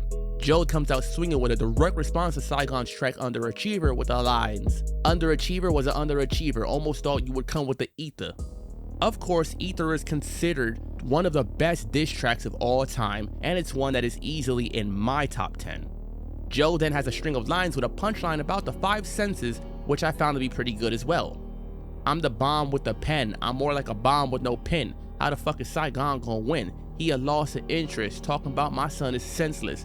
So I make sure the dude can't see, smell, or hear, can't touch, can't taste. Now he defenseless, cause ain't a bullet in this world he can bench press." And of course, those lines are a direct response to Saigon calling Joe's son gay in the Underachiever track.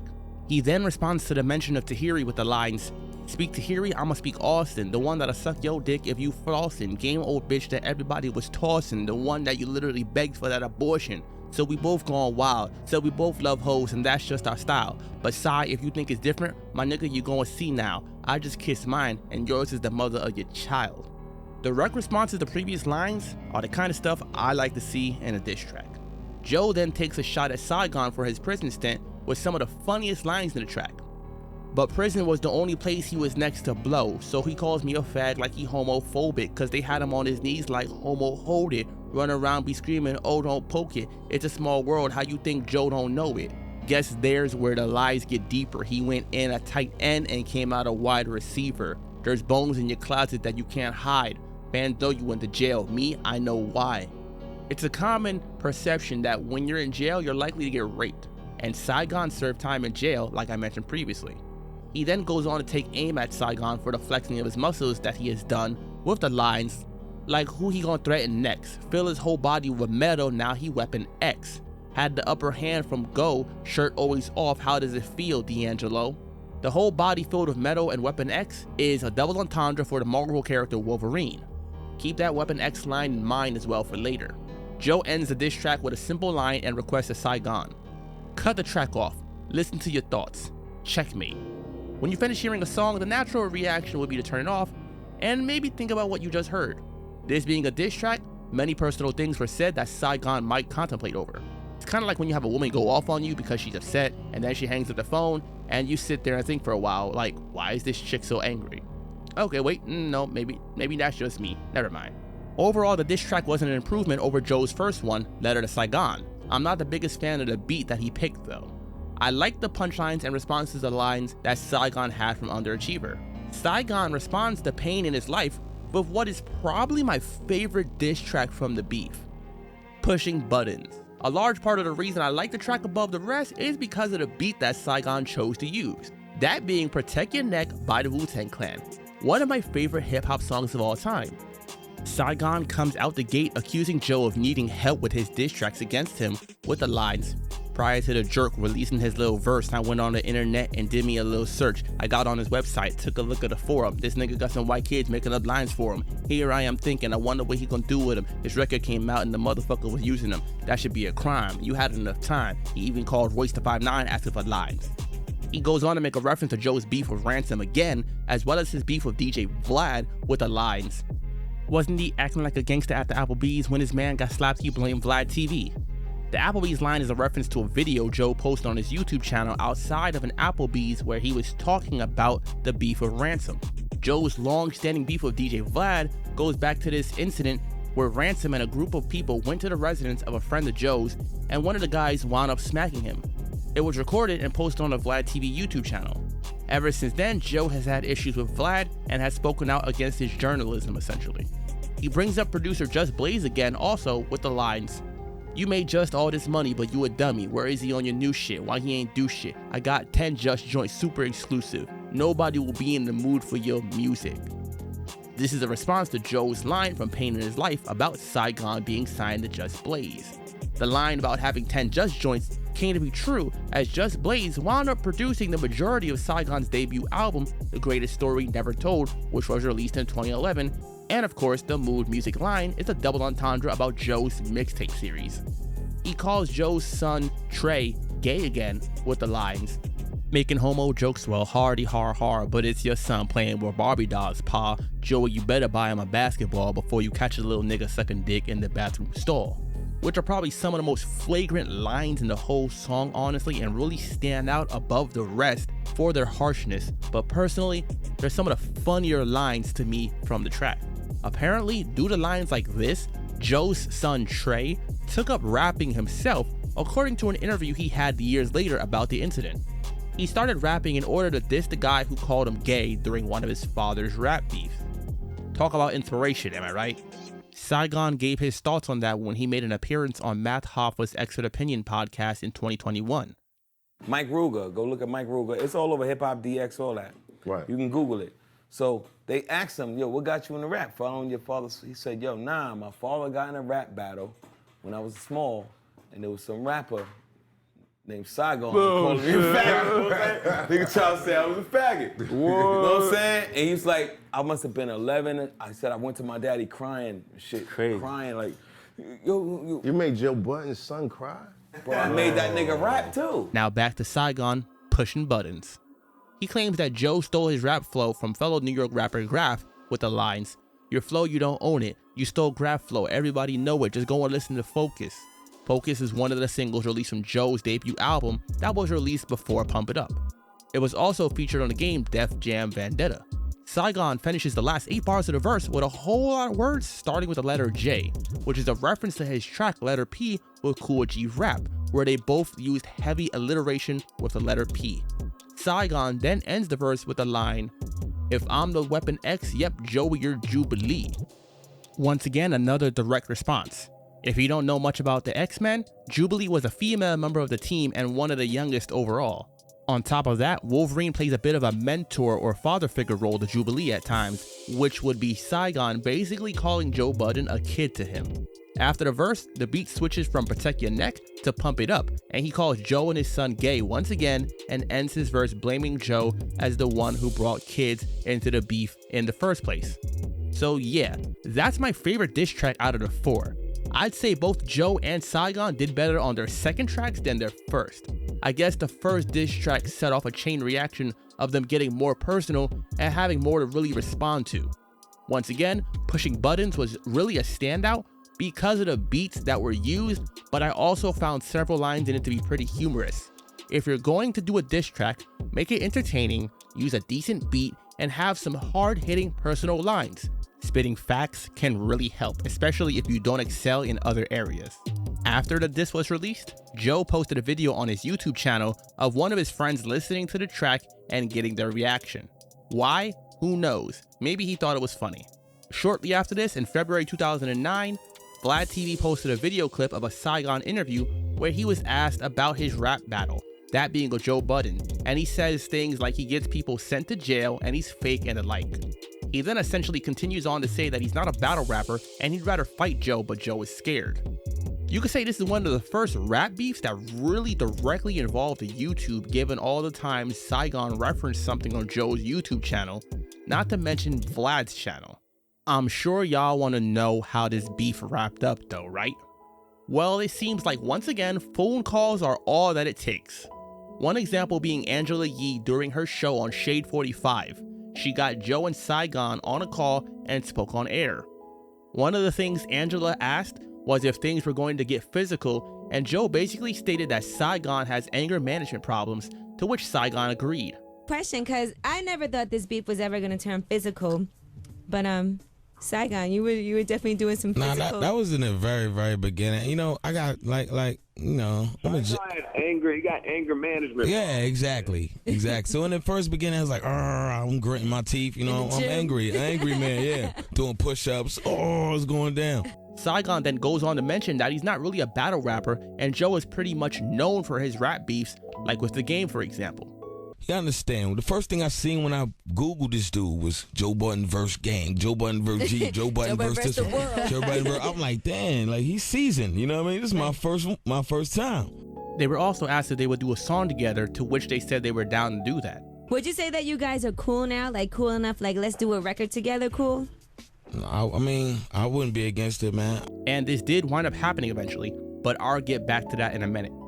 Funny enough, the conversation then wound up turning to another beef that Joe had, that being his issue with DJ Vlad, which is still ongoing in fact. Last time I heard you were angry and volatile, but it has something to do with DJ Vlad. You know what's funny? I had a long conversation with Vlad after you hung up that phone. Mm-hmm. Joey put me on the spot. Really DJ Vlad was up here. He was like, I'm trying to talk to Vlad. Call him on three-way. Is that when he looked up journalists? Saigon. No. This is the other day when I called Angela Yee and I said, give me Vlad's number right now. And she called him on three-way. No, you asked me to call him on three-way. Oh, yeah, I did ask. because if my number showed up, he wasn't answering. He wouldn't answer. Though, according to whenever Vlad mentions it in interviews, it's a very one-sided issue. They go on to speak about how people are so drawn to things like rap beef and how positive things often get ignored. It was interesting about Saigon. Saigon actually did a video where he said that the only reason people will watch shit is if you are beefing. Yeah. You just see the views with a diss record or something negative. But put Saigon in the gym with his shirt off beefing. Yeah, you see, nobody. Now I got like 4 million hits. Yeah. I know I looked. When I'm acting like a fucking fool, but when I'm up there trying, look, I'm at the Great Wall of China about to jump. Nobody cares. Nobody wants to see that. Yeah, we don't care. They're like boring. You're not fighting. Are you doing kung fu on somebody? Fuck out of it. Unfortunately, that's where hip hop has become, and because of that, now you have a bunch of fabricated bullshit. Then Angela asked about who reached out first to squash things, to which they replied that it was Joe. The beef lingered on briefly, it seems, for a little while longer, however, because later in 2009, Saigon would speak on the beef with Joe in interviews and continue to make negative comments. In at least one instance, he made a comment on the group Slaughterhouse, which Joe is a member of, stating that they can rap, but they can't make hit records.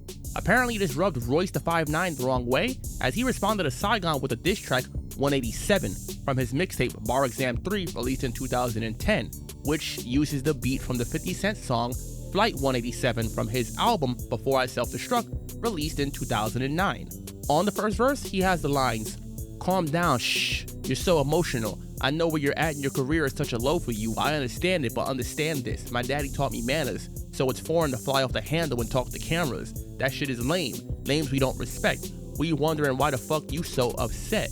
This probably being a reference to Saigon mentioning Joe Budden and Slaughterhouse in interviews. Then he ends the first verse telling Saigon he's going to wind up having to work in fast food with the lines, "I promise you that if you chill now, in 5 years, I will not ride through the McDonald's drive-thru and bother you. I'm here for fries, that's it, chicken nuggets. Give me some sweet and sour sauce too and quit your bugging. I'm just above it. I'm too mature for this. It ain't smart to go to war for this." Then in the second verse, he compares Saigon to the cartoon character Johnny Bravo with the lines, "Come on, Johnny Bravo, you fucking with the whole Detroit. Chill out, them SOBs without the swing and easy get out. I'm quick to stick the clip in, just ask my nigga Crooked. Joey Budden got you niggas trippin'. For those that don't know, Johnny Bravo was a cartoon character that had a pretty built upper body, but had pretty skinny legs. So he's making a comparison to the fact that Saigon was built in the upper body, but not so much in the lower body. Things seemed to settle down again after this. Then in 2011, Saigon's debut album was released, which features the single Bring Me Down.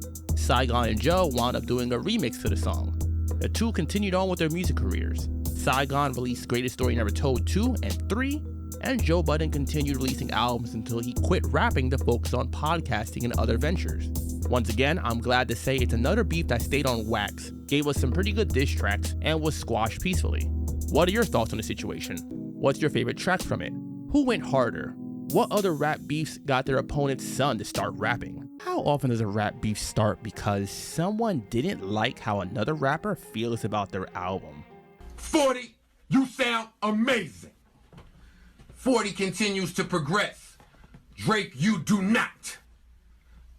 I said the other day on this podcast, I miss the Drake that starts the waves, not hops on other waves. And I'll say it again. Jersey's own Joseph Anthony Budden II and Aubrey Drake Graham from Toronto, Canada have a bit of a rocky relationship. Before they had a rap beef that resulted in numerous shots being thrown back and forth, they actually were on pretty good terms with one another. In 2009, Drake made an appearance on Joe's YouTube channel. The video was posted on his channel in April 2009, only 2 months after the release of Drake's So Far Gone mixtape, which was critically acclaimed and featured the hit singles Best I Ever Had and Successful, featuring Trey Songz and Lil Wayne. Joe at this time was off his major record label deal with Def Jam and releasing music on independent label Amalgam Digital, like his third and fourth albums, Padded Room and Escape Room, which both released in 2009, as well as the self-titled debut album by the group Slaughterhouse. Drake was on an incline in his career and would soon become known as a superstar. In the conversation with Joe on his channel, Drake spoke about how he's a fan of Joe, which would definitely come into play later on. Good situation. I'm happy. I'm honored. I'm honored to be around you, man. This is the first time. Yo, come on. Okay, so I can't be honest on your network here. I can't be honest to your fans and say I'm honored to be around you. We all used to listen to you, so I don't need. You need to take. You need. To learn that's what you need. You need to learn how to take compliments. Over the years, Drake released albums like his debut, Thank Me Later, and his second, Take Care, which is considered a classic album by many. Then Nothing Was the Same in 2013, and so on. The tension between Drake and Joe rose in 2016 when Drake released the album Views in April. At this point, Joe was working on his Rage and the Machine album, which released later that year in October, and was his retirement album as he decided to focus on his podcast, which at the time was named Our Name This Podcast Later, rather than his rap career, both solo and with Slaughterhouse. On his podcast, Joe had some choice words about the album. He stated that Drake sounds uninspired and that the music sounds great, commending 40, Drake's friend, and one of the main producers, and said that he's progressing while Drake isn't. I think that kid on that album that I heard sounds real fucking uninspired. That's what I think. I think that music is real good. You can't fool a real nigga. You can fool them. You can fool the people that are not paying attention. That music sounds good and I enjoy it. I played that album all the way to DC and all the way back multiple times. 40, you sound amazing. 40 continues to progress. Drake, you do not. So basically, the beats are cool, but Drake's performance was not. This apparently rubbed Drake the wrong way, as in May, a snippet was posted online of Drake saying, Pump It Up, which is a reference to Joe's hit single, Pump It Up. Then in June that year, Drake released the track 4 PM in Calabasas, which is a track in which he throws shots at Joe Budden and Diddy mainly. The Diddy lines are because of the altercation that they had over the beat for the song 0 to 100 released in 2014.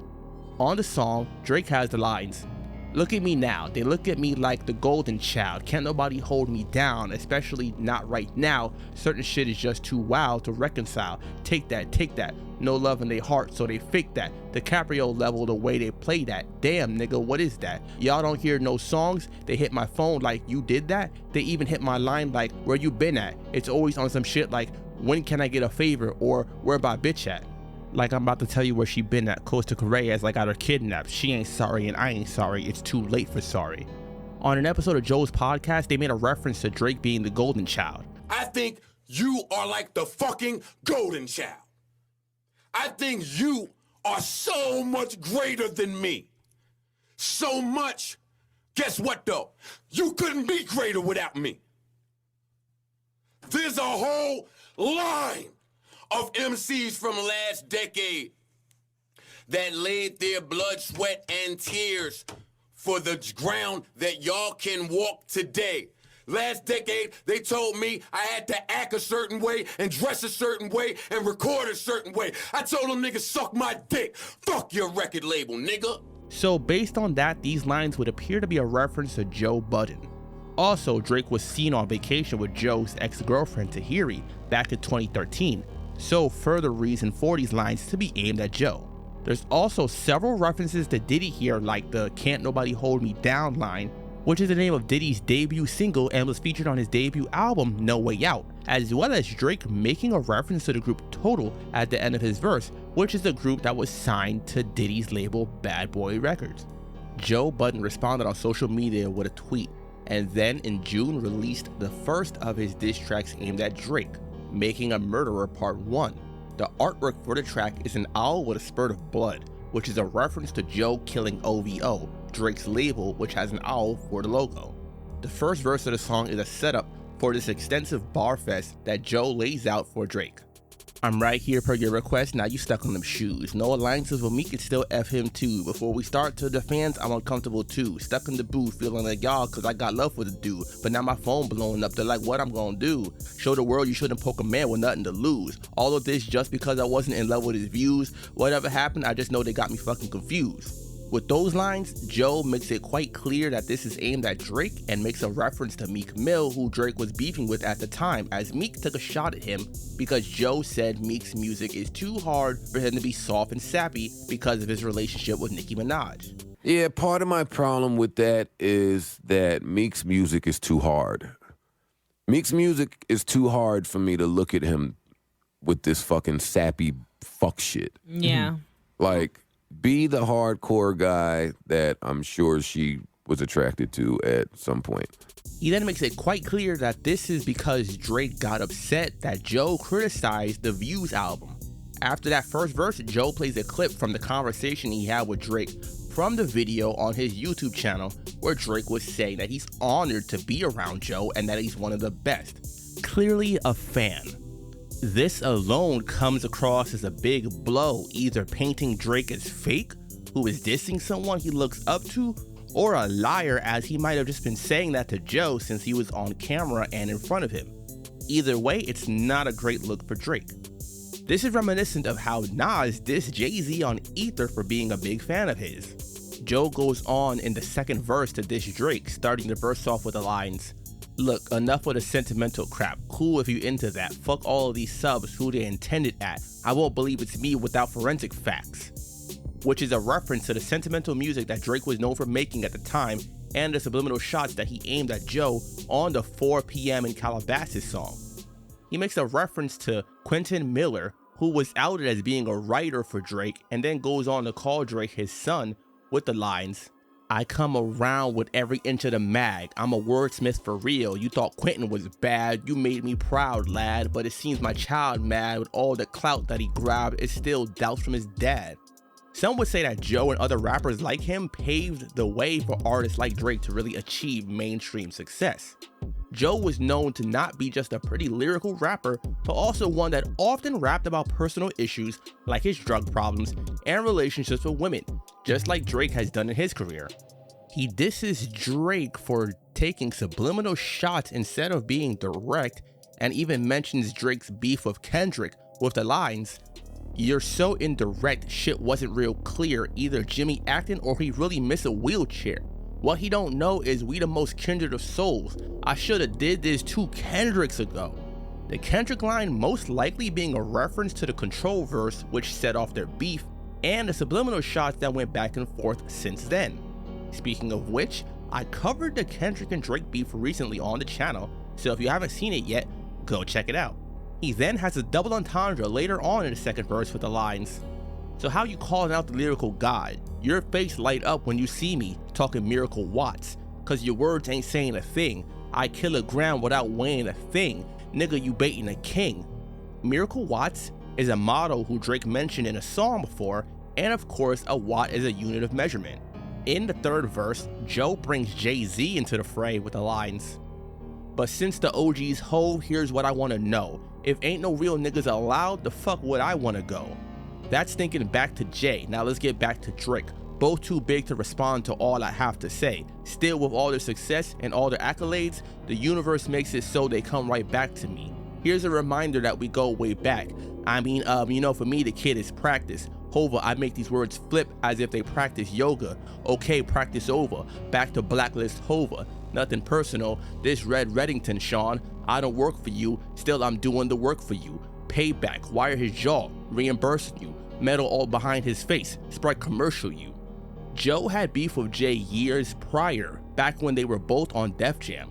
And Jay also has had subtle beef with Drake as well, on and off, as they've sent subliminal shots at one another and also appeared on songs together on each other's albums. On Jay-Z's Blueprint 3 album, Jay has the song Reminder, on which he sends a subliminal shot at Joe, and Drake is featured on the track off that. Then the next year, Jay was featured on the track Light Up from Drake's debut album Thank Me Later. He also, after this, wound up featuring on the song Talk Up from Drake's album Scorpion. The commercial line is a reference to when Drake was featured on a Sprite commercial back in 2009. In these lines, Joe is basically acknowledging his beef with Jay as well as his beef with Drake, and also acknowledging Jay as one of the greats. Since Jay never really went at Drake overtly, Joe was taking it upon himself to do so. So basically, Jay and Drake are sneak dissers and Joe is being direct. Joe continues on throwing punchline after punchline at Drake and ends the third verse with more double entendres. Might have made a mistake out of this one, can't Bell Biv DeVoe your way out of this one, nah, so warn your damn campaign that hammers rang. I just bought a new edition, you can't stand the rain. Y'all say this soft nigga hard and that, I can't explain, y'all think he's so for real, I see candy rain. So Aubrey, when you sub real MCs, you get murdered, and since you signed to 5 Guys, makes you a burger.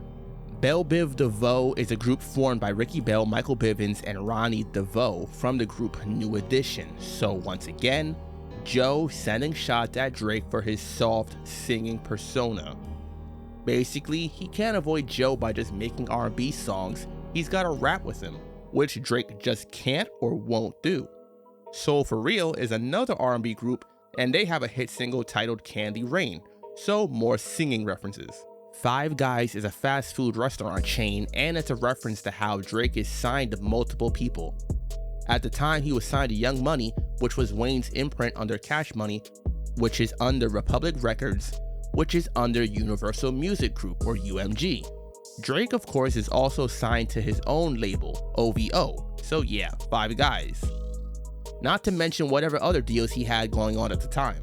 After the third verse, Joe stopped rapping to speak about how when Drake got with his ex Tahiri, Joe just told him that it's cool and didn't have an issue with it, yet when Joe criticized Drake's album, Drake didn't just take it and had to say something about it, basically calling Drake a hypocrite or too sensitive. Then he goes into a fourth verse, continuing along the lines of Drake and his situations with women. He starts the verse off with the lines, "I'm from the school of pussy, don't get me punch drunk. Maybe it's different in the city you come from. Look, I'm from the school, these hoes belong to everybody. No celeb exempt, goes for everybody. So when I see you fuck shorty, not a bitter bone in me. I ain't thinking how to handle the plans that I'm aware, have fun, understand that it's fam. Told that to you and not her, that's just the man that I am. My nigga, kids got no respect. Odd, cause you call me for the whole check on every hoe you check. That makes sense. Bad bitches, that's what Joe do best." Joe at times has been known for the women he has dated, which once again is another similarity he has with Drake. So basically, Joe is telling him that he's been with a lot of the women that Drake has been with, and letting us know that Drake has reached out to Joe about women to get his advice or opinion, as Joe was famous years before Drake and has experience with the dating scene in the industry a bit. Joe finishes the fourth verse with the lines, "Might have made a mistake out of this one. Days long, can't trace songs your way out of this one. So don't worry yourself And before I go fuck a record label, I appear courtesy of myself, Joe. Once again making references to other R&B singers like BBD, New Edition, and Soul For Real, and also taking a shot again at Drake for being signed to multiple record labels. Not long after Joe released that track, battle rapper Hollow Da Don, who Joe had a battle rap against back in 2014, put out a diss track against Joe titled Making a Murderer Part 2. Obviously, it's named after Joe's diss track, and throughout the track, Hollow makes multiple mentions to the beef between Drake and Joe. About a week after releasing Making a Murderer Part 1, Joe put out another diss track to Drake titled Wake, following the naming starting with the first track after Joe lyrically murdered Drake. He's now issuing the Wake. To further drive the point home, he starts the first verse with the lines, my condolences, whole family in mourning, send my condolences, crazy, I just spoke to him. Later on in the verse, he makes a reference to Drake's beef with Pusha T with the lines, the passiveness in your manner, I might react to it, automatic shit, ratchet kids at your crib that can't even spell Calabasas, bitch, so I take all the guns, load half the clips, I just noticed you run, we mentioned half the clips, I'll say that for another time, I get back to it. This is a double entendre, as the Clips was a duo of Pusha T and his big brother Malice, now known as No Malice. Pusha T, being one of the members, of course, is half the Clips, and a clip is also a part of a gun used to hold the ammo, so yeah. Joe continues on with plenty more wordplay for Drake. He disses Drake for switching up his accent and whatnot when he's around other people with the lines, say he Canadian, maybe Asian, Croatian, be sounding like his Jamaican friends depending on what state he in. As around this time, he released the tracks One Dance and Controller, which are both dancehall tracks. He calls out Drake for riding other people's waves to stay relevant with the lines, you leverage your celeb, taking waves over, that's territorial takeover, maybe he thinks nobody notices, Gucci wasn't home 2 seconds before you rode his dick, bodied Versace flows, copy that he stole, adios mio, sorry migos, adios amigo, was that your plot all along? Why you ain't do that video with Fetty, but you hopped on a song? No really, we want a party album, but you keep stealing all the parties album to go and put it on your party album. At this point, Drake was known for hopping on a bunch of songs by different artists. For example, using songs by The Weeknd for his album Take Care, or hopping on Migos' Versace song for the remix, or Fetty Wap's My Way track. It's become a running joke that the song becomes Drake's once he hops on it, and this is something he's done throughout his career, which has given some people the perspective that Drake is someone that uses people. He then goes on to mention fellow New Jersey rapper-producer Mike Zombie, who produced Drake's hit single Started From The Bottom with the lines, are you lifeless? Sounds like a zombie on the track. Remember Started From The Bottom? It was Zombie on the track. Know who else started from the bottom? Zombie on the track. How come after that joint I don't see Zombie on the track? I'm from Jersey, so Zombie, I got your back. Be alarmed, the real is finally back. Sometime after Started From The Bottom was released, a version with Mike Zombie rapping on it was put out, which had some believing that it was a reference track for Drake's version. Several times in Drake's career, reference tracks have been leaked, showing that he does indeed have writers. In these lines, Joe also questions where Mike Zombie is at since he produced one of Drake's biggest songs, but he apparently hadn't been heard from much since then. Once again, a reference to Drake using other artists for his own benefit and then leaving them out to dry. About a week or so after dropping Wake, Drake still hadn't responded, and Joe then released the aptly named track Afraid, mocking Drake for allegedly being afraid to respond. On top of that, the track samples the song The Resistance by Drake from his debut album Thank Me Later, one of my favorite songs from the album in fact. On the first verse, Joe breaks down Drake from the early parts of his career, like when he was on Degrassi and before he allegedly got cosmetic surgery with the lines, see, some of us know you as Jimmy, barely old. He had the baby belly fro. Nigga was trail up in his clothes, barely got a hold, and it's seeming very out of control. Wish we could go back and grab the Blackberry with the scroll. Oh yeah, Aubrey, that's the one we trusted. Not this new Aubrey with his stomach sculpted. Drake is known for getting his start in the entertainment industry by being on the Canadian teen drama Degrassi as a teenager before he started putting out music. And the Blackberry line is a reference to an interview he had when he was asked to freestyle and he took out his phone and started scrolling through it to see what he had typed out. On the second verse, Joe continues to break down Drake's persona and again targets Drake with comparisons to Drake's beef with Pusha T and Meek Mill with the lines, So off the hook of me, maybe y'all should be shook of me, should know I'd kill him at even the slightest push of me, and when his team pressed up shirts, I'll help him push a T. Should it read, he pressed buttons but wouldn't push a T. Gotta be bugging, maybe he don't know where push a be, or when push the agenda, he isn't push to see. If push to the streets, I see wood in your physique, thinking you misunderstood my hood, this isn't Meek, nigga. In Drake's beef with Pusha T, he hadn't really responded at this point. Later on in 2018, however, he would release the track Duppy Freestyle aimed at Push. However, in his beef with Meek, Drake took a much more direct approach and dissed him with the tracks Charged Up and Back to Back, along with several subliminal shots on other tracks. Here, Joe basically calls out Drake for not responding to Push and also claims that he's not as easy a target as Meek, however. He then ends the verse with the lines, "This ain't a standard that you couldn't meet, just from your views you couldn't see, that's cool, that kind of success you could never plan for it, heard the question nigga, I'ma help you answer it." That last line ties the song all together as, like I mentioned, the song samples The Resistance from Thank Me Later, and the chorus on that song has Drake questioning quite literally what is he afraid of. However, in that song is the question of fear of success and things changing in his life. In this track, Joe is using it to call Drake afraid of him, and the track goes on for over 2 minutes with the beat continuing to play, Drake continuously questioning what he's afraid of. Considering his lack of a response to this, the question could be answered with the name of Joe Budden. To me, this is one of the best diss tracks ever aimed at Drake, and if Joe were still signed to a major label, it might have gotten much more attention. Earlier that same day, the track No Shopping by French Montana featuring Drake was released. That is the track that had a snippet played that caused Joe to realize that Drake planned on taking a shot at him and caused him to release these diss tracks to begin with. Drake begins his verse with the lines, "Pump, pump, pump it up. She got a good head on her, but I pump it up. I'm not a one-hit wonder, they know all my stuff. You let me turn into the nigga that you almost was. I done seen a lot of shit and I done been in things before and I never started nothing, I just finished things." The Pump It Up line of course makes it quite clear that this is aimed at Joe, as his hit single is titled Pump It Up. He disses Joe for the fact that Joe never got to the level of success in the rap game that he has gotten, and disses him for being a one-hit wonder while he himself has several hits. Nothing heavy from Drake really though. Then later on in July, while on tour, Drake mentioned Joe Budden during one of his shows. He states he should have had Joe come out and perform Pump It Up, which is once again a jab at Joe for being a one-hit wonder. We got that good energy going on. I should have brought Joe Budden up here and let him do Pump It Up one time tonight. Pump it up. Fuck the niggas, man. Shortly after this, Joe released a 4th diss track, this one titled Just Because. As the title says, I guess you could say his reason for putting out the track was just because. It samples the track Just Because I Love You by the Jackson 5.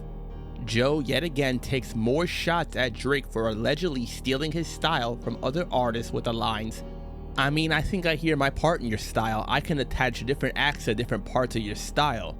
Yeah, we let you act as if you had parts in your style. Nah, that's retarded. It couldn't be any farther out. But you really ain't shit about it, that's hard to doubt. Ain't bothered about it, you fathered your father's style, which makes you a grandfather. A clock I highly doubt.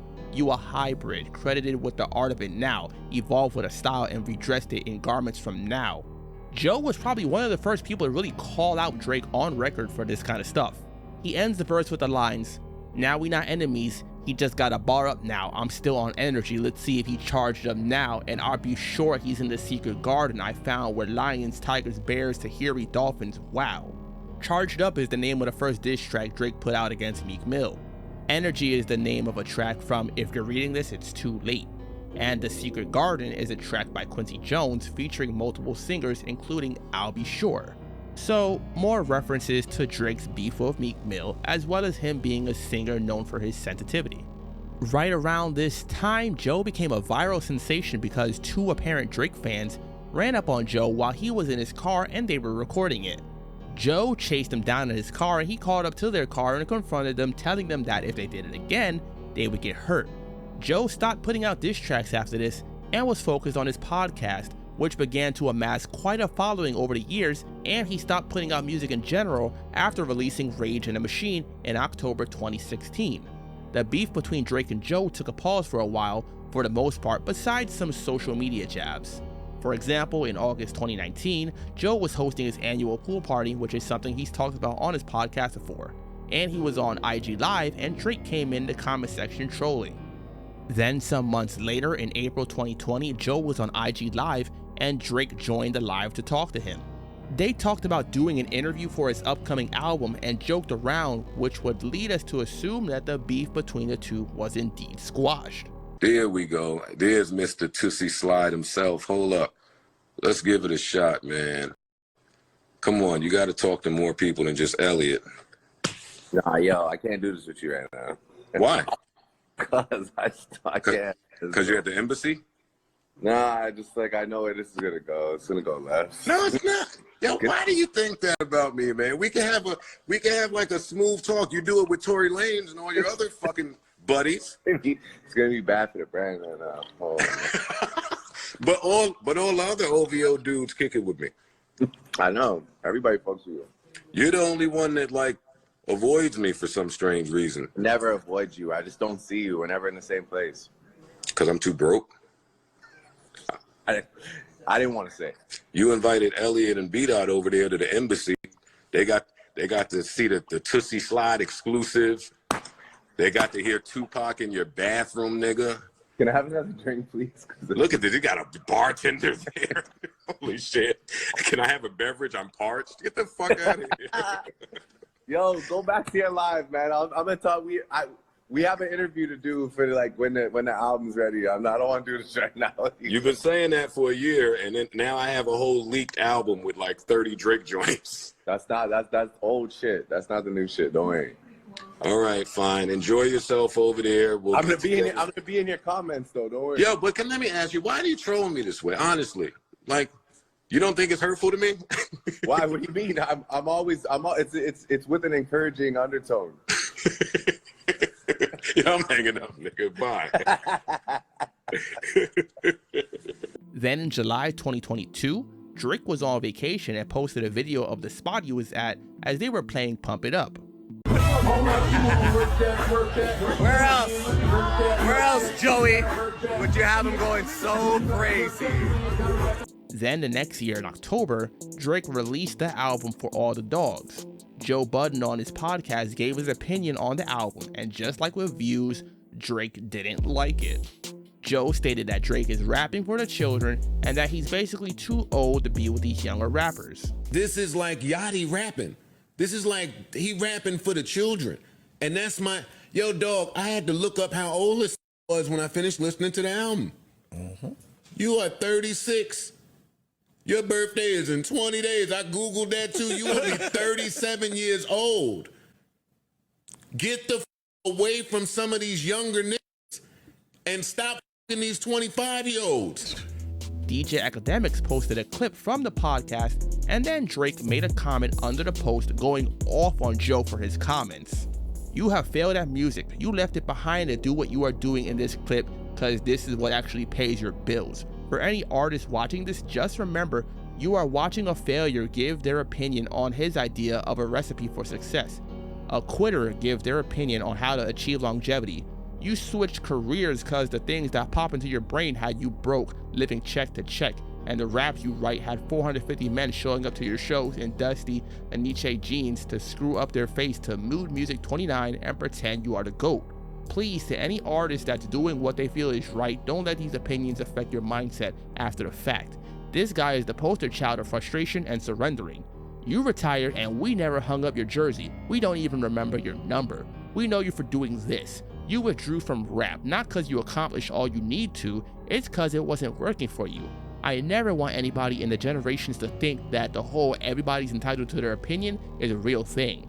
This is a man projecting his own self-hate and the fact I did and continue to do everything he wanted to do for himself.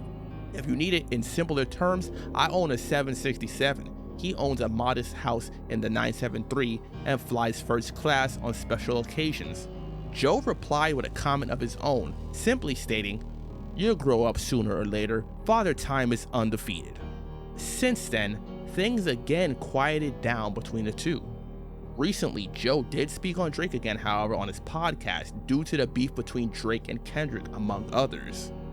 On the podcast, they've talked about the various diss tracks released as well as other things like the mistakes they feel Drake made during the beef. Since then, the beef between the two has been quiet. It's probably obvious once again who won this rap beef. Lyrically, it clearly goes to Joe Budden, dropping 4 diss tracks over the course of a month or so, and Drake just sending a few shots on a track or two and jabs on social media. This is yet another rap beef featuring Drake that he just for whatever reason chose not to approach lyrically. I've covered Drake's beef with Common, Pusha T, Meek Mill, Kendrick Lamar, and now Joe Budden, and it seems like the general consensus is that the only one that he actually won lyrically is against Meek. All the others, he's essentially just won by popularity if anything, but this is hip-hop and not a popularity contest.